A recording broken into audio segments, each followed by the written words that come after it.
What's up, everybody? Welcome to the lab. I'm your host, Joshua Diaz. It's good to see you. Good to be here. Thank you so much for spending your Saturday evening, early Sunday morning. We got a late one for you tonight. We have a special guest, one of my favorites on this show. He's more like I don't know how much of a I mean, he's a guest, but he's a staple. He's a staple guest. Dr. Gary Brucato, author of The New Evil. And good to see you. How are you? Good. Happy Easter. Happy Easter. And Passover to those who celebrate. You're an Easter guy or Passover? Easter, right? I'm a Roman Catholic, so I'm an Easter guy. Although there'd be no Easter without Passover.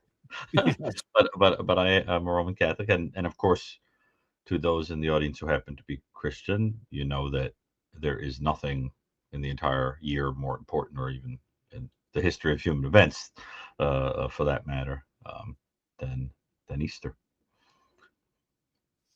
Yeah, I am going to church tomorrow. Yay! Good. I went to it's like one of those. It's just one of those staple dates. You know what I mean? That's what you do. And so, I mean, it's a pretty beautiful day. I mean, when you think about what Easter is. I like the pastel colors. I'm really into that. I don't get into any of that. I'm not interested in Easter eggs or bunnies or any of that, because a lot of that stuff is actually, I mean, I understand kids enjoy it and all that, but the truth of the matter is, like, a lot of that stuff is leftovers from a variety of pagan rituals and things that were being practiced before Christianity was introduced to parts of the world that were celebrating them. And then they found a way to sort of superimpose the same thing that happened with Christmas. That's why we celebrate Christmas in December, because it was the feast of Sol, the sun god, in ancient Rome, and you couldn't get a bunch of people converting after Constantine converted the Romans. Couldn't get them to give it up, so they turned it into a Christian feast, and they did that with many things. And a good example is All Saints Day. All Saints Day is like a replacement for a pagan holiday where you believed, that, like, and All Souls Day, back to back. You thought it was like this day when souls could sort of creep in and out of the world. That's why we have Halloween, right? For All Hallows Eve, because it was this pagan belief. But the thing is that a lot of the Easter traditions have their origins in that. But if you think about the actual Christian center of it, there is no more important event in the faith than that. Yeah, right. Well, the crucifixion and resurrection and things like that. I agree. Death, yeah, that's pretty important. Yeah. Well, like I said, I like the pastels. That's my I favorite. thought you were kidding. You actually mean that? That you Yeah, like, I mean, the sort of spring celebration and yeah. the color. Well, that's nice too, but I mean, it's sort of not the point of the holiday. I don't know. I guess I'm just like it's not that I don't like appreciate it and understand it and things like that. I just I don't know. Well, Easter's I don't really make I don't really, go into those things like full bore, you know what I'm saying? Like I'll go to church and I'll do we'll have Easter brunch like everybody else. And then, we're done, and then that's well, pretty but it's fun to try to more accurately guess based on the clues that are there in scriptural writings, like when things actually happen. Like, for example, we have some clue when Jesus was really born, because it says in the narrative, in the nativity story, and they were in the same country, some shepherds abiding in the field, keeping watch over their flock by night. So when would that be? Either in somewhere around April or in the early fall, roughly. It wouldn't be in December. It would somewhere. place them in flock time, like shepherding a flock out, and also at night.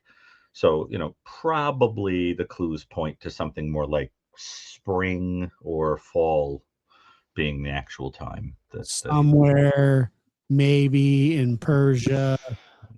possibly. Get out of your brain. I'm done with that. Okay, got it. So anyway, happy Easter to you. Anyway, And it's a beautiful holiday. It really is. I love it. And now, if you take it off if you take the religious aspect out of it, it's not my favorite celebration in terms of the cool, fun stuff people do. But the idea of it is very beautiful. So that's all. So, anyway, but anyway, so what are you doing for the holiday? we're just gonna go to church and have brunch, I guess. Good. And I don't even know what we're gonna like eat, but brunch is what I've been told. So Are you a um brunch person? I think that it's silly to use the word brunch. I just say we're having a late lunch, a late breakfast, or an early lunch. Like, why do you have to say brunch? What does that mean? What I don't know. I find it pretentious kind of personally, but phony um word? So it's a portmanteau. Do you know that word? no. Portmanteau. Portmanteau is when you take two existing words that are like semantically similar and you put them together and make a new one. Like breakfast and lunch become brunch. Yeah, but I don't think brunch is a new word. I think it's been around for a It's an while. old portmanteau, but it is a portmanteau. Oh, well, of course. I mean, you have breakfast, lunch, and dinner. They're not just brunch. Brunch couldn't have been originated without breakfast and lunch. Okay, so let's say I decide that I want to have a really late lunch, right? Why am I not having dinner? Is that dinner? You could, Time yeah. for dinner. Time for lupper. Why am Whopper. I not having a late lupper? Like, I don't understand. What You we had thought about that. brunch, but we don't have lupper. You've thought about that one before, haven't you? No, it just came into my mind, but it's annoying. There should be a dinner. What To if you me, have no lunch at all and it's a super late breakfast? You do like I do and you eat eggs for dinner, which I just did. You have eggs for dinner, right? Okay, so why is that not dinner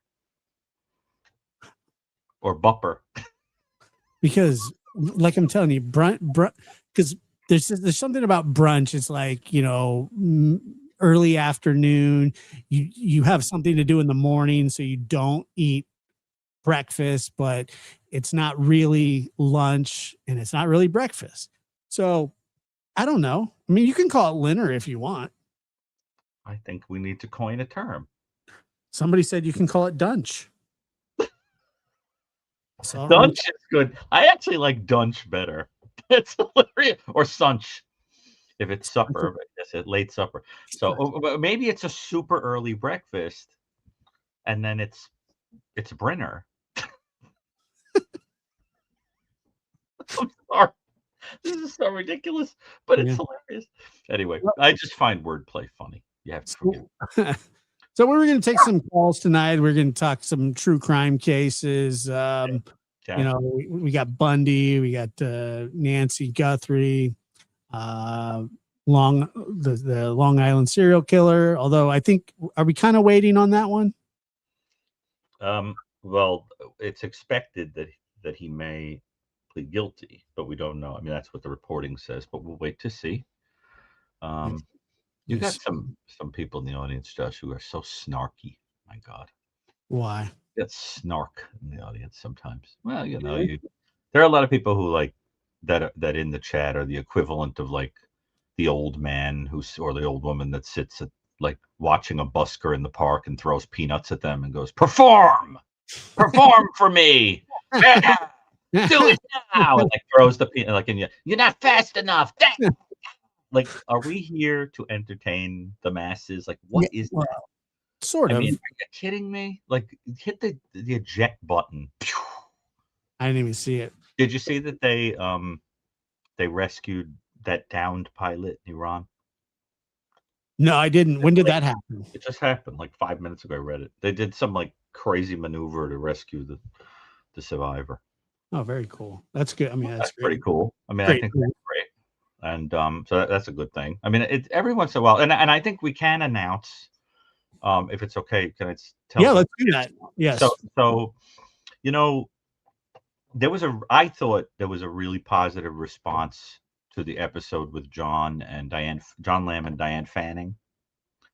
You had like 13,000 views on it. I don't know if that's considered a lot, but it seemed you did have a good response to it. Isn't that a little higher, a little high in terms of viewership on an episode, like right after it airs? Yeah, I think so. Yeah, it was good. I thought that was pretty good. And I thought that what was really cool about it was that, first of all, I'll be honest with you, there's a couple of things I really liked. One was I always think it's great when we can showcase the work of a female figure in true crime because they get a little undersung sometimes, unsung. Like I love when Dr. Burgess comes on, or I mean, you know what I'm saying? It's a nice thing because it's a very male dominated field. Right. So I always think that's great. I really mean that. I think it's important, especially because women are so disproportionately victimized by crime that when they join the fight against crime, I love it. I think it's a wonderful thing. Just as the audiences in true crime shows are generally more female because of the interest is higher, right? And so I love that. I also think that it ups the kind of education level that you're going to people who have expertise and have written books, right? That they're not just like armchair, sleuths or people, you talk about somebody that's like spent their entire life on a case or knew the offender personally that you're talking about or something like that. So I thought that was awesome. And then you have the fact that like they're just really freaking interesting to interview because a lot of them are prominent in the true crime world. And I think you and I have a way of getting people to get comfortable and open up and kind of tell us stuff. Like I never knew that Diane Fanning survived an abduction attempt when she was a little girl that led to the capture of what was probably a serial killer. Right. I thought that was amazing. I never heard that. And John's stories about his own upbringing and things like that. So I think stuff like that's amazing. Well, anyway, to that end, I was thinking about who might be another great author who also happens to be female, which I think is awesome, to interview with you next. And I thought of Dr. Salter, Anna Salter, who is in the Cold Case Foundation, one of the leading authorities on sex crimes and violent offenders and psychopaths. If you ever watch the training videos that she's done with psychopaths and sexual deviants, some of which are on YouTube, they are the most disturbing thing. I mean, I know Dr. Burgess uses them in training of students that are learning how to deal with offenders. They're so bad you can't show them here. Like they're beyond bad. Yeah. And I mean, the interviews are amazing, but the things that the offenders are saying are horrible. And she wrote a wonderful book called Predators, which I think is one of the best ever written on child predators, adult predators, so forth. But she came out with a book, and I'm delighted to say that I directed her to the publisher, and they loved the book and published it, which is called Confronting Malice. This one just came out, Confronting Malice, and it's amazing. I mean, it's absolutely amazing, and it gives her internal experience and the maneuvers that she uses when she's interviewing and evaluating and understanding and dealing with sex offenders and psychopaths and killers and other kinds of people. And she just has this amazing way of being completely and totally blunt and honest with you, like about her opinions of other people's ways of dealing with these people and how they make mistakes and that's her. How to do it the right way, and she is amazing. And so I talked to her today, communicated with her, and I asked her if she'd come on the show, and she said she would. Yeah, So that's fantastic. I'm looking forward to. I am particularly comfortable, kind of having a long form conversation with somebody and interviewing at the same time. yeah, And Diane, Diane Fanning, she she's really awesome. fit right in with us. She had a great sense of humor. She's extremely smart. And lovable. By the end of the show, everybody was like, "Bring her back. We love her." She'd be like a breakout character if this were a show, like. And we absolutely, right. we absolutely are going to have her back. I mean, there's just no question I about love her together with John. I think that they're like the greatest pair. I love them. That was awesome. Yeah, I love them. And but with Dr. Salter, who is just amazing. She's also been involved in a lot of she's prominent. You'll see that there are important cases in her history if she wants to talk about things, if she can. But I think confronting malice alongside discussion of the Heuermann case would be amazing, because Dr. Salter and Anna and I, who are, as I said, are both in the Cold Case Foundation, and we both have expertise in that same type of offender. And I just think that between the two of us, and you, our discussion of Heuermann will be very rich. Yeah. Because you're going to see, I'm telling you, you're going to see a lot of chat about Heuermann if he pleads guilty. Everybody and their mother is going to do a, story, Well, I kind of already see a little bit of a groundswell about it. I mean, I'm seeing it's a matter of time. Yeah. And I'm worried that it's going to completely push off the front page the Guthrie story. And I feel sorry for that family because they right now are benefiting from the extreme lens that is, I mean, in some ways they're being hurt by it, I think, but they are also getting helped because there's pressure on everybody but I think if it slips away from the front page and everything goes Heuermann, which is probably the way he wants it, I also suspect, I like that Kat Randall is like, did Dr. G grow facial hair? Yes, I like Rip Van Winkle in person. I have a very clear full beard. That's so funny. I love when people say things. But yes, beard. But Josh, I love Kat Randall. Don't we all? Yes, but regarding the Heuermann thing, the other thing I think is I have a sneaking suspicion because these people all mess with each other, trying to get on the front page. I have this sneaking suspicion that we're going to hear something from Koberger because as he slips away into nothingness, he's not going to be able to tolerate it. You know what I'm saying? Like, expect something to put that guy back in the front, on the front page. I don't know what it is, some craziness in prison, getting moved to another thing, demanding some cape. I don't know what it'll be, but I just have a feeling because he never goes away. It's like trying to get rid of bacteria. It just can't do it. He will never. So I think that and Heuermann for sure. Like, I have some theories about why he might plead guilty, but I want to keep them to myself until he does, if he does. But I'm worried that it's going to push the Guthrie case off the front page, and I think that's a problem. I think it could if Heuermann speaks, if he's willing to talk. Are you kidding? Can you imagine that guy if he gets a spotlight? I've seen an interview with him, like when he was just talking about like his business and stuff, and he's very bombastic and he's very sort of he talks funny. He talks funny, but he's also very dominating, and so he's scary. I think like he scares the crap out of people because he's ogre like. I told you I worked basically across the street from him and never bumped into him, which is unbelievable to me because I He's, would have remembered him. he's one of those people whose his face changes. You He know, becomes terrifying. He probably became terrifying when he was doing what he did. If he yeah. did it, he was If probably you look, terrifying. I have to if you say look that at he's definitely guilty. if you look at his mugshot compared to just like his everyday uh face, he Right. really Right. he, Let me clarify. He may not plead guilty. If he does, then I will say he did it. But I have to be fair, right? So I'm saying like innocent until proven guilty. If he did it, but yeah, he's definitely that type that looks like his face became horrifying, and he was so big. I think we would probably find out that he was the type that blitzed people. I think he probably like would go out with somebody, disarm, hire a sex worker or something, yeah.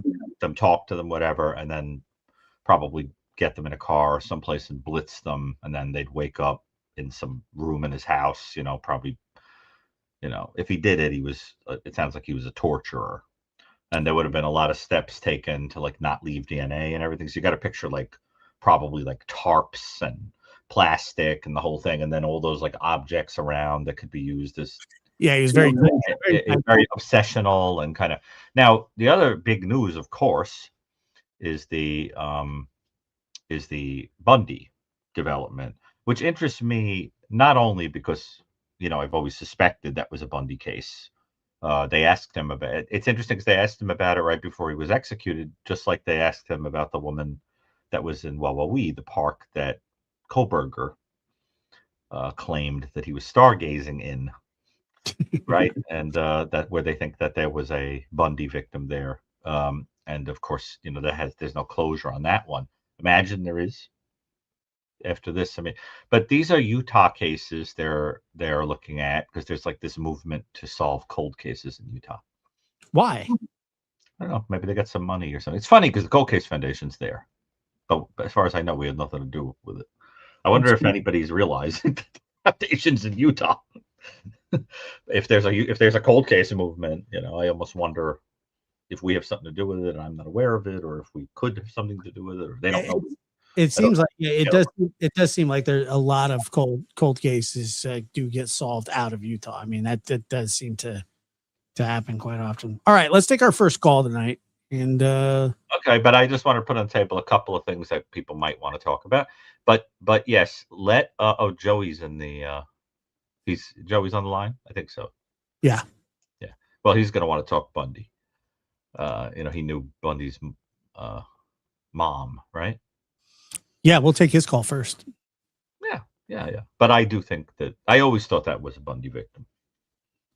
Yes, and she was like in a ditch, and she wasn't wasn't she kind of suspected to be? Well, her face was like beaten beyond recognition, and it was a really hard one. It's typical Bundy. I mean, it was like a little extra something going on with her because rage. The beating of the face was so bad. I mean, she was totally unrecognizable. I mean, Bundy had incredible rage. He just I can't even think about what it must have felt like to be one of. Did you ever see the movie Bundy? I don't think so.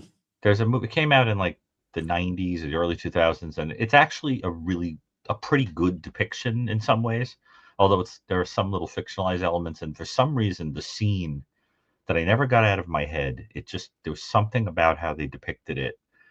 They show this sped up kind of sequence where he gets so rote with what he's doing that it's just like these flashes of like, young woman, he's bopping her on the head, he's doing what he's doing, she's dead, next person, whatever, and they're just going like rapidly with like cheesy 70s music in the background, like to sort of give the impression of how mechanical it got. No, not the Mark Harmon one. I'll look the actor's name up.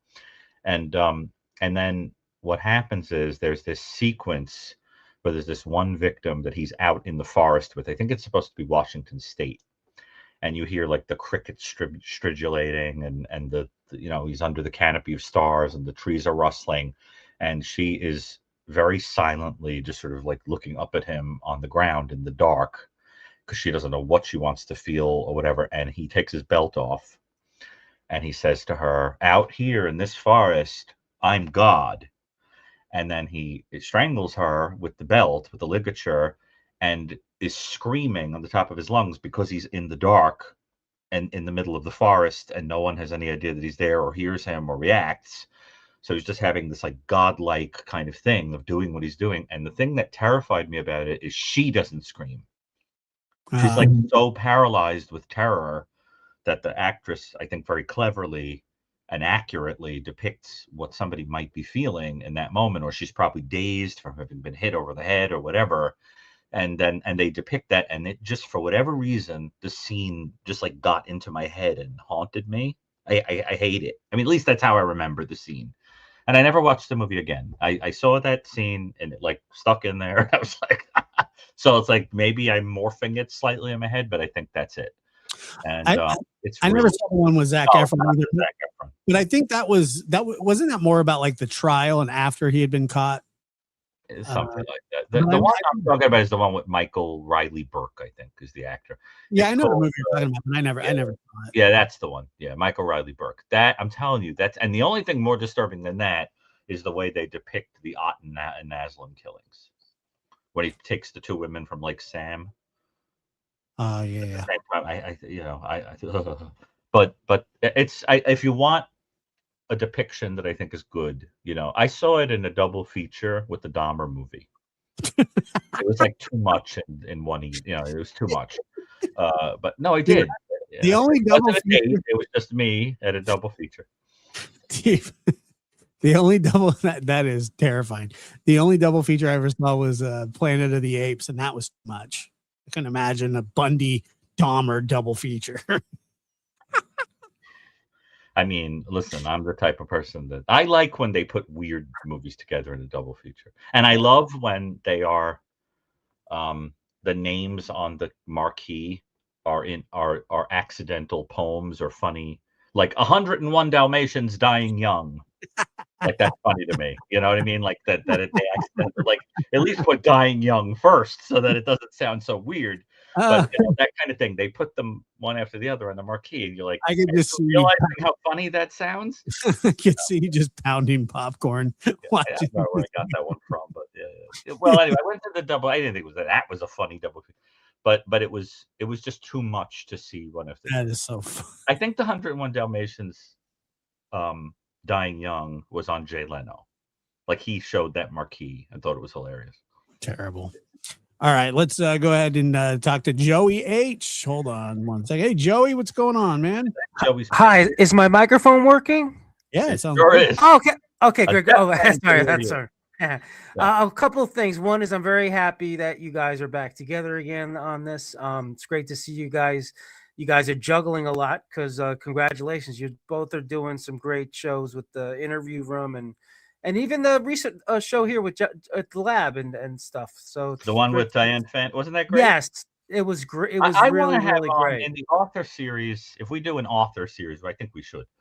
The third one I'd like to have on is Kevin Sullivan, the Bundy author.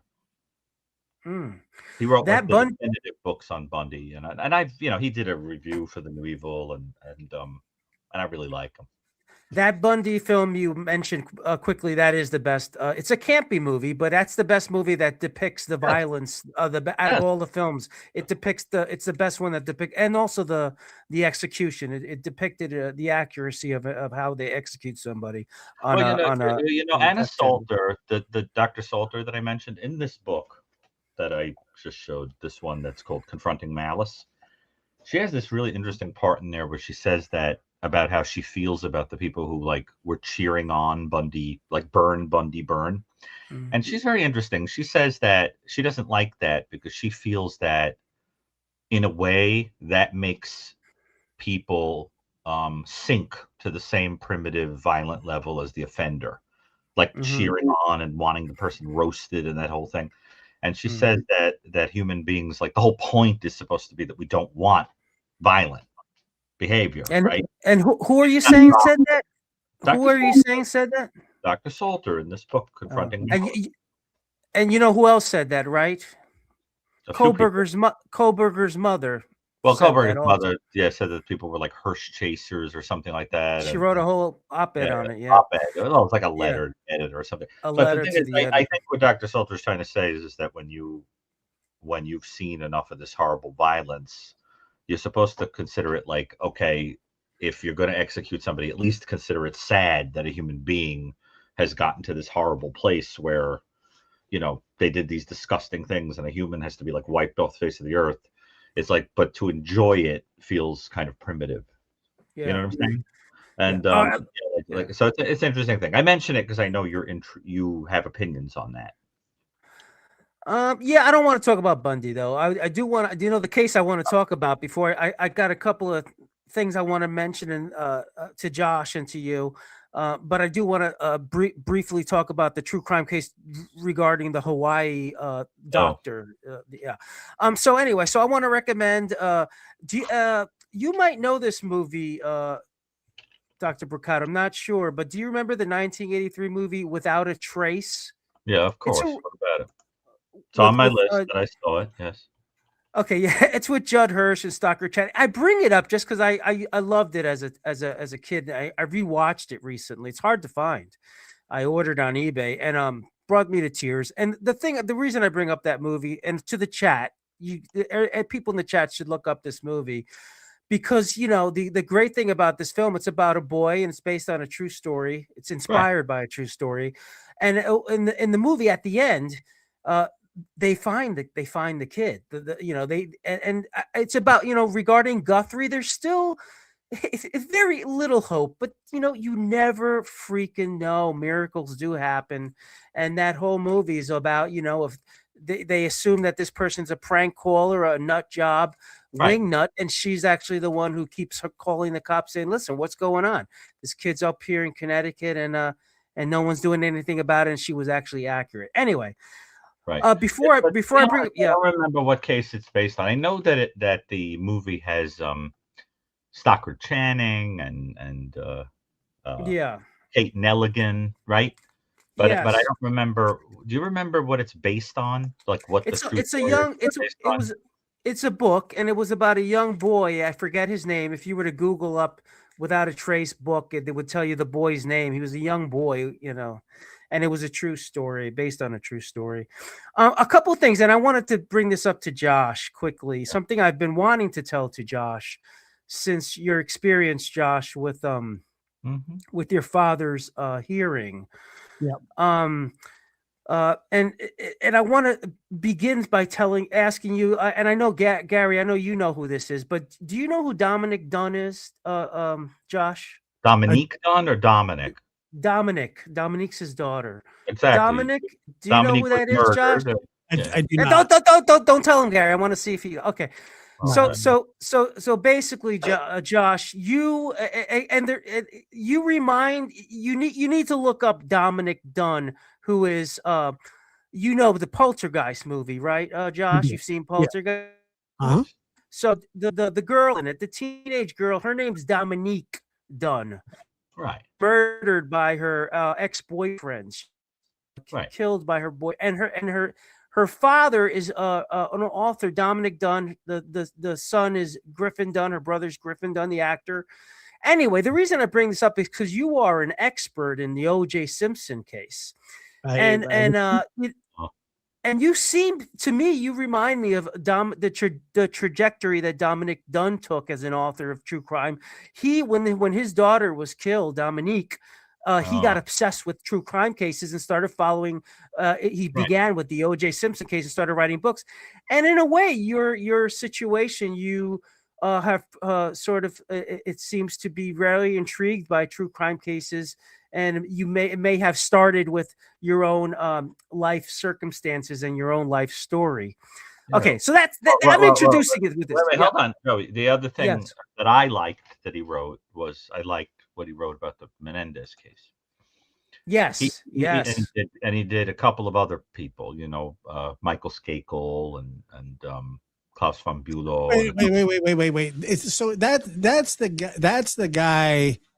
Okay, I actually do know who he is. He's got like round glasses, and gray hair, there, and yeah, No, you know. I know who he is. But Yes. his He almost looked like daughter, I Brody. liked Dominique Gunn. I thought she was really cool. And he was the one that had the outburst in the courtroom when his daughter. Yeah. Yeah. I do know who that is. I'm sorry. I just didn't recognize the name, but I know who you're He talking wrote about. a lot for Vanity Fair. Yes, he did. Yep. A Yep. really gifted guy. And his daughter, it was such a horrible tragedy. I mean, she was Terrible so young, case. you know, Yeah. but you know, she was one of that crop of actresses that was unfortunately killed by Yeah. you know, stalkers So, or so, horrendous boyfriends, so, at that period. Yeah. Hmm. Josh, I wanted to tell you something, and this is coming from me, Uh-huh. and I speak from experience, from work experience. I want to tell you something. I want to ask you to think of what happened to you in perhaps a different light, a different perspective, when that woman told you, "I don't know, Mr. Diaz, your father, what it must feel like to hear your son, whatever it was she said." And you said, "What do you want me to take him to an opera?" And she turned the mic off on you. Yeah. I got to tell you something, Josh. What this woman also may have meant, and I do believe she meant this. Your father having a parole date, be having quote unquote freedom from incarceration, truly will never be freedom for your father, Josh. The fact that your father knows how you feel about him not wanting to get out, that in and of itself is a prison sentence for the rest of his life. And I will tell you 100% that anyone who does 37 years, anything after 25 years, they never come out of prison the same. No, they never come out of prison free. They never come out of prison free, Josh. I guarantee you, I would bet money and win that your father most probably will not be leaving wherever he's going to live. He's probably not going to go out that much. Maybe he'll go to church routinely, but he is not going to experience true freedom ever, ever, ever. So I want you to rest assured that I know it bothers and hurts you that he may potentially, possibly, may not, possibly receive this parole freedom to live in the community. He will never, ever truly be free. He will always have his own prison to live through, and that's in the mind. And always remember what Charles Manson said. Charles Manson said something wild once. He said when he was getting locked up, he goes, you're putting me in prison. You're sending me home. It was he felt more comfortable in prison than out. It was scarier for Charles Manson to be outside than to be inside. Yeah. But anyway, let me hear what you have to say. I just want you to know your father will not have freedom when he's out. Trust me on that. Yeah. Well, you know what? I have realized that, and that is something that I do know. And I also know that it will not be easy for him to live on the outside, especially after 37 years. A lot there are people that actually just choose to stay in prison as well, because you become really responsible for yourself. The problem isn't, to me, it was more about, fairness, and he'll always have that sort of, he'll always have, for forever till the day he dies, he'll be a convicted murderer. That's not going to be an easy thing for him to have to explain to, employers, new friends, possible love interests, blah, blah, blah. He wouldn't tell, probably. Probably pick somebody up and not tell them, that kind of thing. Yeah, well, tell somebody. Well, I don't know. I don't know if he's going to be heavily supervised for a really long time. So I don't see why. I don't see why he wouldn't. I don't see how he could not do it. And by the way, all you would have to do is, especially with Google the way it is, it wouldn't take much to figure it out either. It's interesting that you mentioned about people getting into relationships, because one of the things that I found very interesting in this Salter book is that she says something like that she can't think of any major prison situation where they haven't had fraternizing, sexual or otherwise, between inmates and staff. and she talks about the charming psychopaths and how they can even get guards and stuff to hook up with them and do things for them if they're charming enough, and the techniques they use and whatever. And there's this whole thing where she does a series of interviews to ask them how they do it, like how they win lovers over despite what they've done. And it's very interesting because she says that one of the guys she's interviewing basically tries to use the same technique on her. He explains to her that you have to constantly give compliments and make somebody feel very special, and then break down their barriers and get them to do stuff so that they basically forget what you've done. And then he tries to do it to Dr. Salter in the same interview. And she says that she thinks to herself, do I look like a potted plant that I'm going to let you do to me what you just said you do to these women? Right. And, and then so she politely ends the interview. And but the point is they use the same techniques when they get out. These types. It's a schmoozing thing where you could actually say what you've done, but still somehow make yourself the victim. Well, and that, Joey, also the thing is, and I appreciate you saying that, and I respect you saying that, because I feel the same way. I am weirdly and oddly kind of becoming at peace. I noticed that with the whole situation.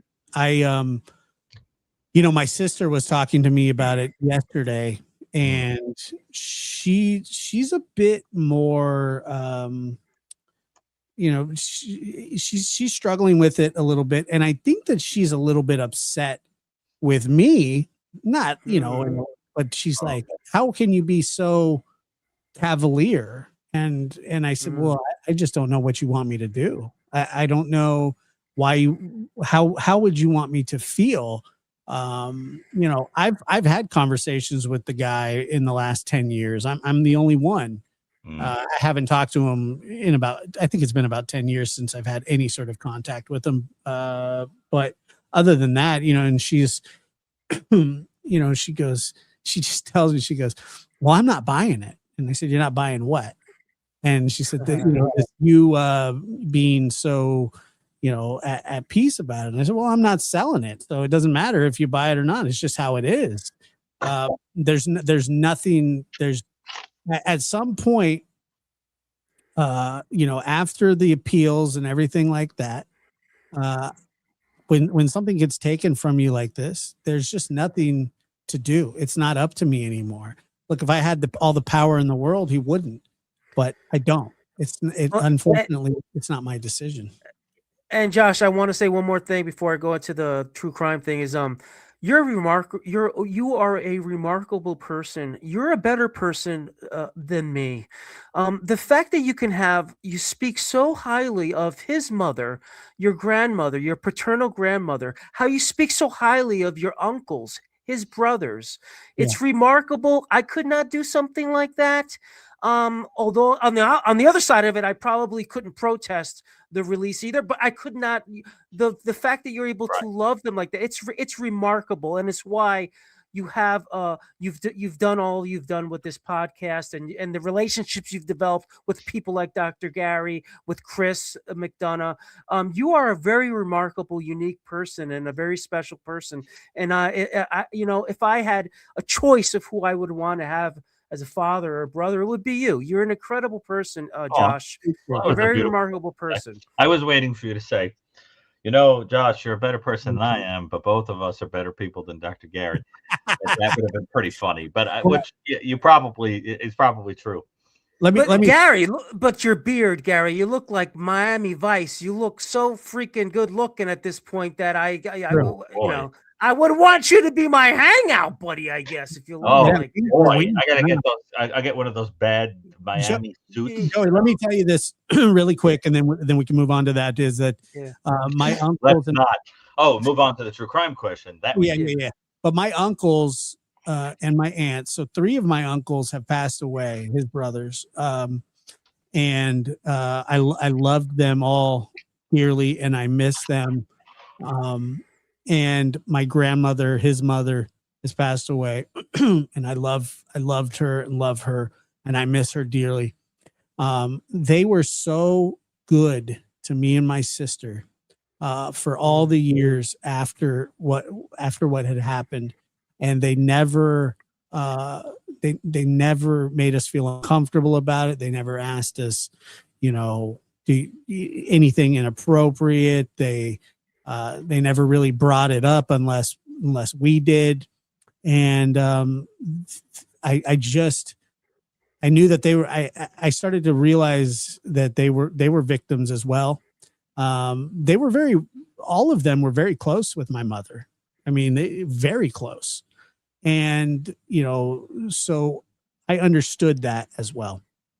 They were very good to me and my sister and my grandmother, my mother's mom, and they all got along as well. So, you know, in that sense, they made it easy for us to find them to be, you know, kind and lovable and understanding. They just were. They just were.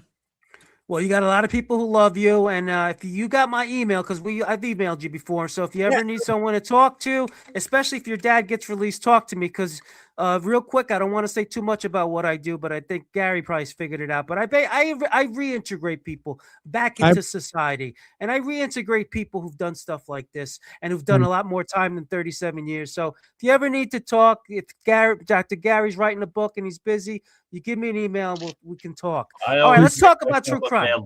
I always make myself available for Josh. He doesn't realize how busy I am sometimes, but I still make myself available. So, yeah. What did you say, Josh? I think I realized. But you know what I mean. I never say no. No, you don't. That's true. But Joey, I appreciate that. Thank you. Yeah. All right, true crime, and this is I don't want to hog up the line either, so I'll try to keep this brief, and it's not that brief, but I've been obsessed with this Hawaii case, this Dr. Koenig case. Quick synopsis: the woman had an affair, whether it was an emotional affair or a physical. She had an affair. The marriage is at its last ebb, and then they go on a trip on her birthday, and there's a murder. There's an attempted murder trial right now that's supposed to the final days on Tuesday. Anyway, I wanted Dr. Gary, Dr. Brucato, I wanted you to maybe speak to the audience and to everybody and to myself on, a lot of people who work, he's a doctor, you work as a forensic psychologist. People who work in this field, it's wild, because I think the public thinks that we may have the answers to all of the things in our own lives. And a lot of this stuff, when it hits your own life, stressors, marriage problems, relationships, jobs, it all that stuff goes into the garbage can, and to sometimes applying the skills that a person may have in their professional life gets lost in the emotional stuff that goes on. I worked with a guy who it's a carbon copy of what happened with this Koenig situation. I have to live with this every day. He's in prison in Connecticut. He came to me every day when the wife had the affair. I told him his name was Frank. I'm not going to say his whole name. I said, you got to get out of there. You got to get out of the house. He ended up bringing me a book called Not Just Friends. He goes, Joey, I finished this book. You can have it. And I said, Frank, you're a very strong person. I figured he was going to take his life. He left my office. Next day, everyone's all surrounding the computer by my colleague, and they're saying, Joey, did you hear the news? I say, oh my God. I put my hand on my face. Oh no, he didn't. What did he do? Oh my God. Joey, he shot his wife. I was like, what? And he killed his wife. I say this because this guy was a hippie from Vermont. He was in his 50s. He was a social worker for decades. The most peaceful guy ended up murdering his wife. So this case has hit hit really hard for me, and I feel like, anyway, this is not a therapy session. Doctor, I'm going to stop with that. Dr. Brucato, what do you have to say about situations? This is not workplace violence, particularly this thing right here, this situation. But what do you have to say about people who work in these fields, in these psychiatric fields, and have personal home life stressors? And what do you have to say about all this stuff? Wait, Curious. hold on a minute. This guy that you're talking about, right? You're talking about the Conant case, right? Yeah. Yes. Okay. What did he do for a living exactly? Remind me.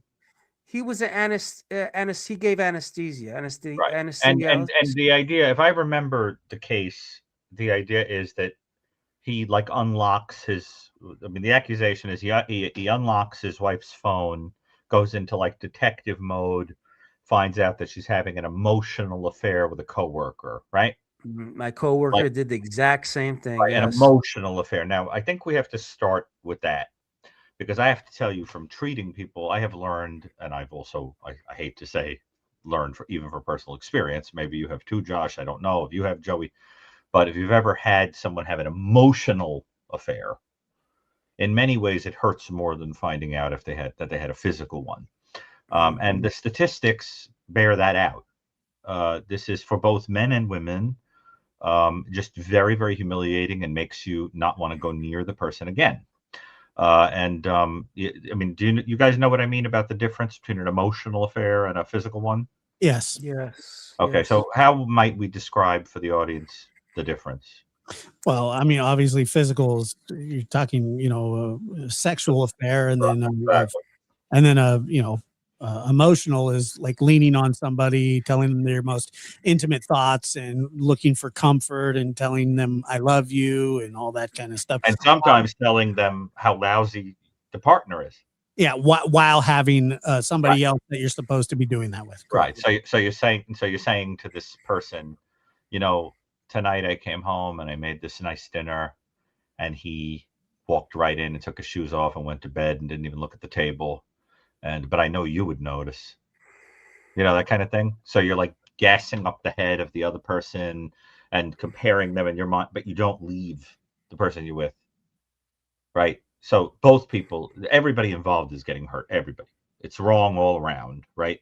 Because ultimately, and now maybe this is just personal kind of annoying frustration talking, but don't you think in those situations the right thing to do is just to stop being cowardly and say to your partner, "I don't love you anymore, and I have a wandering eye." Like, why keep the other one around and then go out and try to replace them? Obviously, it's because you don't want to give up option one until option two is in the bag. So you're playing both people. You know what I'm saying? And so that's a terrible thing. Or it means that there's something that you like about option one and you like about option two, but you really want an option three that has all the features of both. But you don't want to give up option one because, as bad as they are, there's something they have that the second one doesn't have. Or there's children involved, which makes it worse. So, that what I'm trying to say to you, Joey, is that just beginning with that premise of emotional cheating, you can understand that even people who are not murderers or psychopaths or people like that, because you know this even from the New Evil, right? People that Yes. commit jealousy related offenses, they break up into the ones that are impulsive and the ones that sort of sit around more methodically and plot a cruel way to deal with it, right? So you remember that like that type is category 9, where you could be a little bit of a psychopath or a narcissist in the scale. But most of these, like what the French call, like, the crime passionnel, the crime of passion, most of them are impulsive. You explode into whatever. So what's the timing and the allegation between when he found out and the what he tried to do? You're asking me? Yeah, do you know off the top of your head? Yeah, it was something like maybe in October he discovered it. By December they stopped having their sex stopped on December Of course it 27th, did. according to them. Right, And because he then had by been he March, had been he called her a whore and something all else, of, right? all Yeah, of that. And then in March yeah, is the birthday trip right. to the different island in Hawaii. And then it's basically they're both accusing one another of trying to push each other off of that cliff. It was Uh-huh. basically a horribly Right, brewing right. situation where, I would, again, I'm just shocked that intelligent people You with mean that such they're careers, claiming self-defense? Somebody is claiming both. self-defense, Well, right? she's claiming that he brought her there to push her off the cliff, and he's claiming she tried to push him off the cliff. And he So fought back, right? So right, and it was remember in the New self-defense. Evil, Yeah, remember in the New So then Evil, he there's smacked a her head very with a rock. remember in the New Evil, there's a very unusual category which is called provoked self-defense. There are like virtually no cases in my records of that phenomenon. Like the Susan Cummings case falls under that. So it's a situation where two people are in a toxic dynamic and one does something terrible to the other, threatening their life, and then the other feels compelled to do something in self-defense. But they are being toxic to each other, prompting that, right? And I can't say that's what went on here because this hasn't, as far as I know, this hasn't been adjudicated, right, completely. But I think that it's interesting that it almost sounds like that might be the way they're trying to say this went down, right? But you know how these toxic things are. I mean, it's quite amazing. But I think that what you're asking me is really like, what do I think of it? How human is it? How would I? Well, to be honest with you, I think jealousy that someone is having an emotional affair is getting very common, especially in the days of social media and all that. I yeah, would bet that a lot of people in this audience, if they could see the inbox on the phone of their partner, would have an absolute heart attack what that yeah, person is doing. And some people consider emotional cheating even things like I don't let you look at I don't let you see who like I'm interacting with on social media. But if you looked, it would be a lot of like, OnlyFans models and things like that. yeah, And there are people who consider that emotional cheating.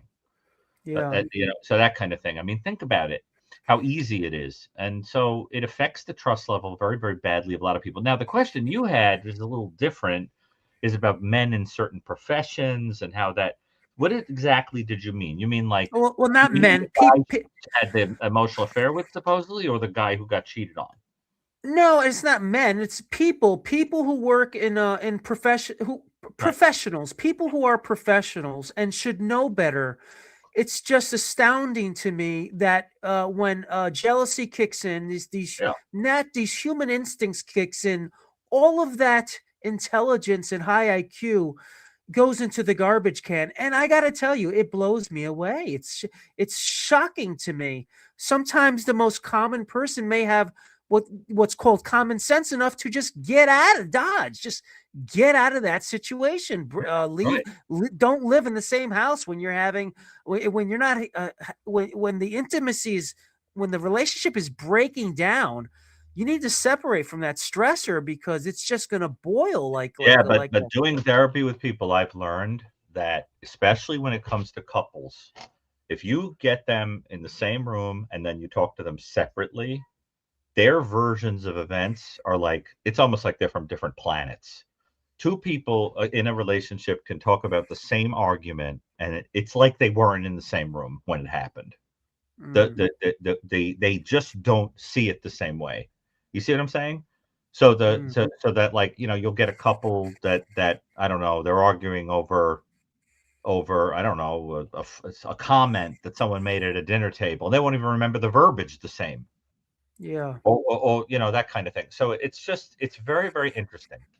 And I think what you're picking up on is really part of a toxic culture that we're in, where I think I have to be honest with you that I think men in a contemporary culture are not all, but they're developing a kind of an insecurity that's like deeply, deeply pathetic, with this sort of entitlement that they experience towards women, and a rapid sense of rejection, and a feeling that like they can't be comfortable anymore with admitting how they feel, so they do it in these sort of weird, pathetic, half-baked, passive-aggressive kinds of ways, and they don't leave women alone, and I mean, it's just there's this weird thing going on, and I don't see them as victims. I just think it's like the result of years of gradual changes in the cultural Yeah. value.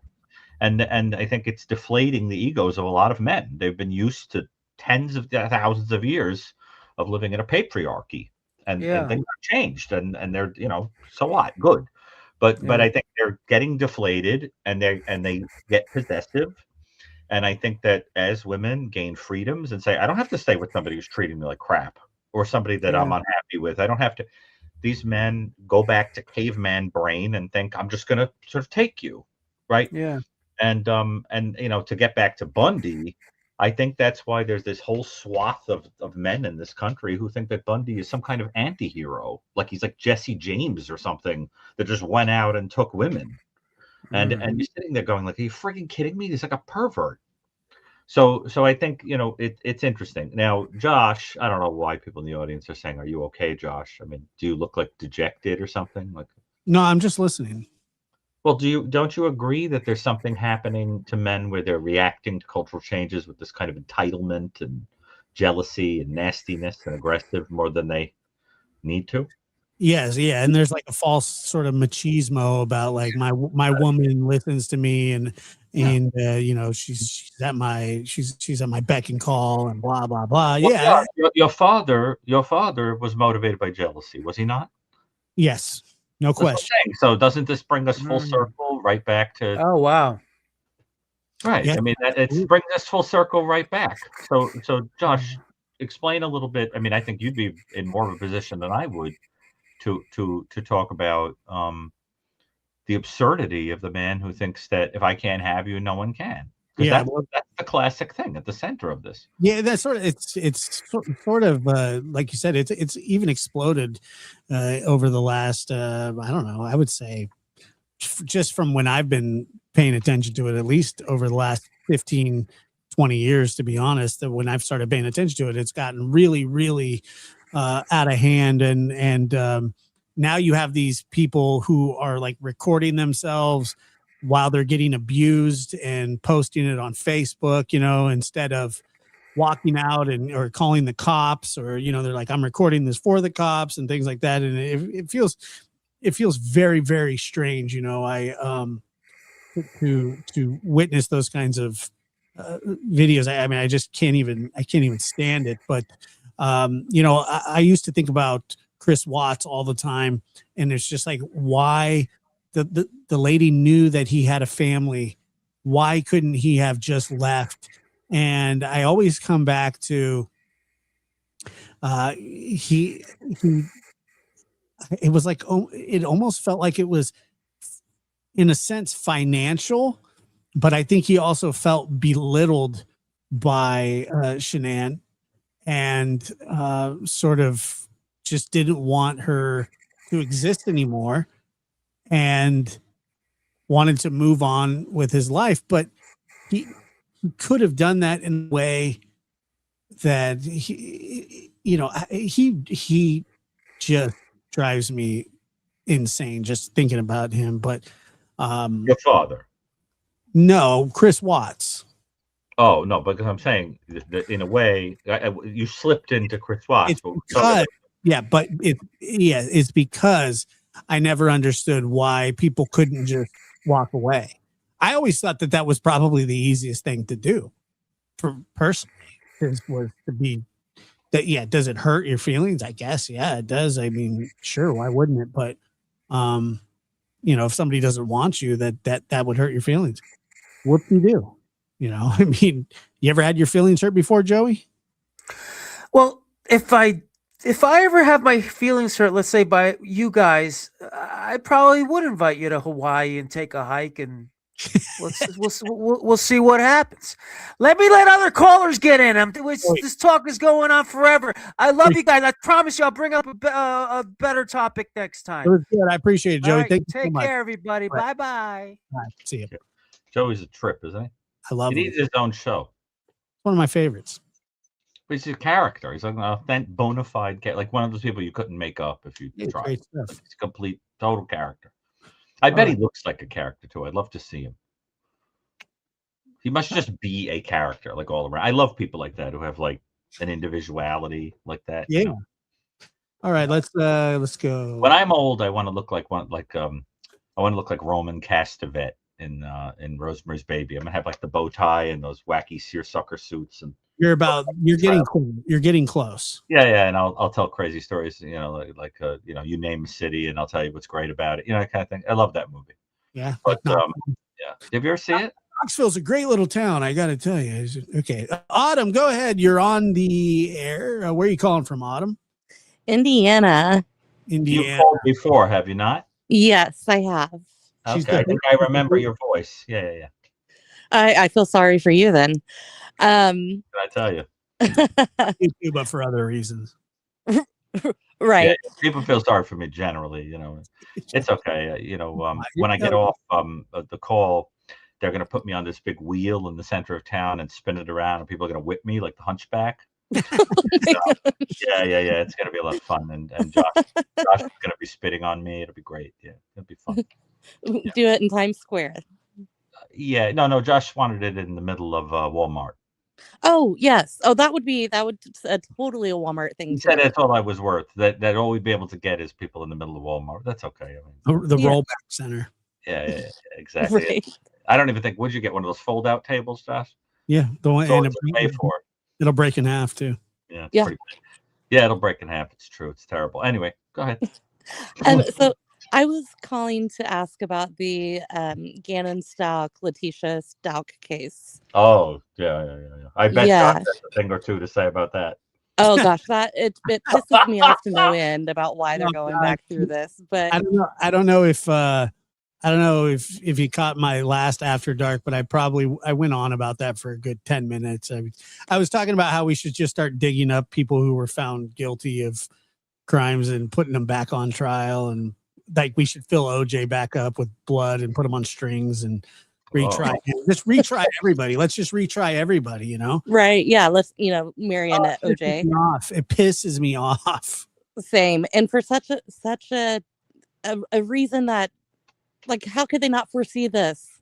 But and who cares that she knew the DA, or that a juror knew the DA? Does that make her less crazy now or more crazy? Like they'll come to find out that she had no idea what she's doing. So what is she trying to do? She's just trying to get into a better situation, like into a mental hospital the rest of her life instead of a prison. Well, I mean, what a waste of time.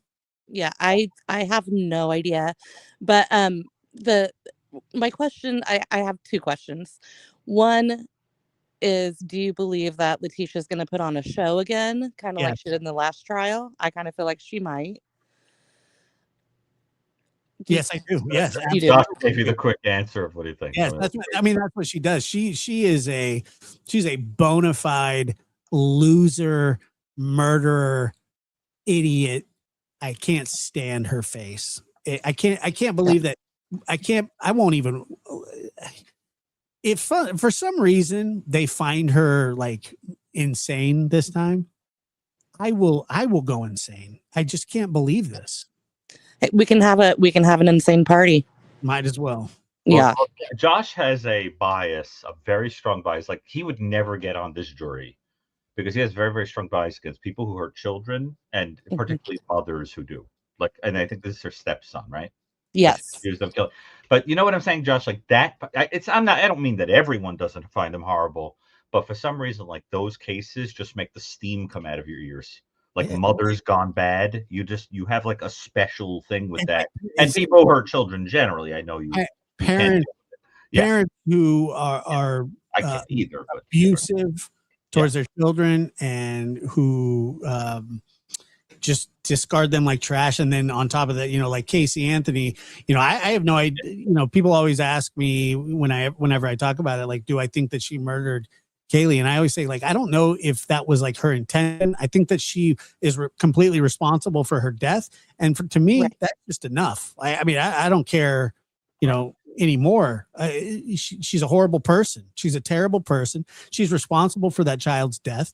And, she should have been held accountable for it. Now, was she? No. But, people like that drive me up a wall. Who else drives me nuts is that Dale Warner guy, from the Oh God, yeah. Because he was telling their daughter, that mommy ran away to Mexico. Mommy ran away to Mexico, knowing damn well that he killed her and stuffed her in one of those tanks. Yep. And he's trying to convince this little girl that her mother abandon her. And, I hope that guy rots in hell. I mean, just the psychological torture is sickening. But hold on a minute before we proceed. So in this case, and by the way, do you pronounce it? How do you pronounce her name? Stalk? Because I know people say staunch, but there's no N, right? Is it stalk? Is just stalk or stauch? Stouch. They say stouch. Okay, because I only seen it in print. So first of all, what's the definition of insanity legally? I don't know. I don't know. I really know the smart ass answer. I think it's not understanding that what you're doing could cause death, possibly. The difference in right and wrong, right? Okay. Yeah. This McNaughton kind of idea. Okay. So first of all, not every state has the insanity defense, but in the states that have the insanity defense, the standard is you do not know the difference between right and wrong. Okay. Now, I am not part of this case. I haven't examined it. I'm not adjudicating it. Nothing. I'm just saying as a general statement, if a person has killed a person and then done things like driving 1,300 stuff miles them in a suitcase and dump them under a bridge to conceal the body. 1,300 miles away. To make the argument that you don't know the difference between right and wrong, because the whole idea is that you are hiding something because you know that it is wrong. Right. You understand? A person who doesn't know there's right and wrong kills you right in the open in a disorganized way and just leaves the body there because they don't understand that they're doing anything wrong. They're too sick. You see what you understand what I mean, Josh? Yeah. That shows knowing what you're doing is wrong.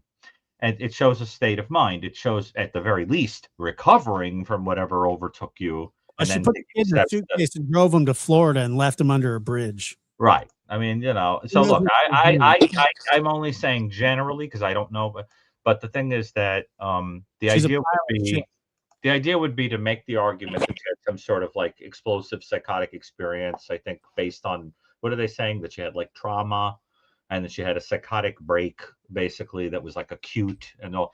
But I'm telling you, those are very hard cases to make when a person has taken steps to. Like you want to understand a person who's like authentically psychotic. Look at, for example, the case of oh Lord, why did his name go out of my head? Trenton, the guy that thought he was a vampire. Going around Richard Trenton Chase. He was like going around like biting cows and rabbits to suck their blood because he thought his own blood was pulverizing. And then he started doing it like to humans and leaving like feces and blood and whatever all over the place. His own car running in front of the house with the door open, like when he's inside killing somebody, attacking people on the street. That's a person who is completely psychotic, get paranoid schizophrenia, right? Or people that are on like bath salts. I have a case in The New Evil where there's a guy, I think the father was using bath salts, and the child, who was just a little kid, called the police, and they said, "What's your emergency?" And he said, "My daddy ate my eyes." Oh my gosh. You understand? Like that's acutely not knowing, that where drugs or something make you just completely lose yourself. You know what I'm saying? And I don't even know what happened with that case when they adjudicate. But that's very different than I've done something and now I'm going to pack you in a box and bury you somewhere. Right. That suggests you know what you're doing, don't you think, Joe? I mean, I'm just saying, I think a jury's going to have a hard time with that. Yeah, but but the thing is, here's the difference between you and I, Dr. Gary, is that I absolutely respect the psychological aspect of examining people and all that stuff. But when it comes down to it, who gives a shit? They're crazy. Get them out of here. Yeah, but there's a difference in terms of how the case might be. But there is no difference in the crime that they've committed. No, but you could be remanded to a psychiatric hospital instead of a prison. I don't care. But at the same time, you could have perhaps mitigation of the if there's mitigating circumstances, you could have a sentence. That's the thing is that that's where we're different because, like I said, I respect the mitigating circumstances. I just don't care about them. Well, unfortunately, look, I think the point is that they have no choice but to give a fair retrial situation here because of, you have to, even no matter how crazy you think it is, that the situation is, you have to be fair to people, even if you think they're wrong. One of the most beautiful things about this country is that a person could be sitting next to you saying things that are absolutely horrendous to you, but they have a right to say it. A person, you may know someone is a murderous monster. Every fiber of your being knows it and wants them eliminated from society. But if there's been nonsense or shenanigans or an accident or an oversight in the trial, they deserve a retrial, and you just let the process go. But I will tell you that if the case is going to be one of, I did this because I had a psychotic experience based on what is publicly available, it sounds like it's going to be a difficult case to make. Based on the standard that would have to be met, but I don't know all the details that'll be presented in court by the end. I agree. My second question was, how would the family go about prepping to go through this again? Oh, it's such a good question. It's such a good question. People don't think about that, unfortunately. You're not prepping. You're just dreading it. Yet it's sick. It's demented. It's Josh, you didn't even like having parole hearings. No, because it's the same thing as a trial all over again. You have to listen to testimony about the crime over and over, and then have them explain why they did what they did. It's really the same sort of setting, and it's the same sort of situation. You have to listen to somebody try to justify why they've done what they've done and how they're a better person. And basically, what I'm telling you here, Dr. Gary, is that this isn't just a retrial because there was a major flaw in the judicial system. There wasn't. It was a stupid thing that they already knew about that makes no difference to the trial and the outcome and the psychoticness and the premeditation, and then the forethought of guilt. It makes no difference in this case because she knew what she was doing. She did it with malice, and that's all there is to it. It's one of those technicalities that should not exist, honestly. And but if someone is mentally ill and honestly doesn't know the difference right and wrong, she was not found. No. But I'm saying if someone is claiming that, you should check to see if it's true, because if it is, that's not why they're doing her a retrial. No, I get that, but I totally get that. But that's the whole idea. Yeah, she's the worst. I mean, I just can't stand her. But anyway, yeah, I just really feel for the family. So. Like I had mentioned in a previous call, my trial is upcoming this month. And we do prep on the 17th. And then if they find the correct interpreter for him, even though he's fluent in English, the trial will start on the 28th. So I just know how badly I've been spiraling. And I just can't imagine, this is, 1,000 times worse. Well, it is, but it isn't, because each person's experience is their own, and you can't compare what you're going to go through to what somebody else is going to go through, because we all handle it differently. I've had people that have lost their wives to cancer, and they end up having to raise a 3-year-old and a 5-year-old all on their own without their mother. And they say, but what you went through is worse. And I said, I'm not sure of that at all. I'm not sure of that at all. And who cares? Who cares whose is worse? It's bad. It's bad. What you're going to have to deal with. And I understand you're having, trepidation, and you're having anxiety coming up to this. And I just went through all this. Yeah. I really did. And it sort of, I wouldn't say tormented me, but to be honest with you, I was having heart palpitations. I was anxious. I was not sleeping.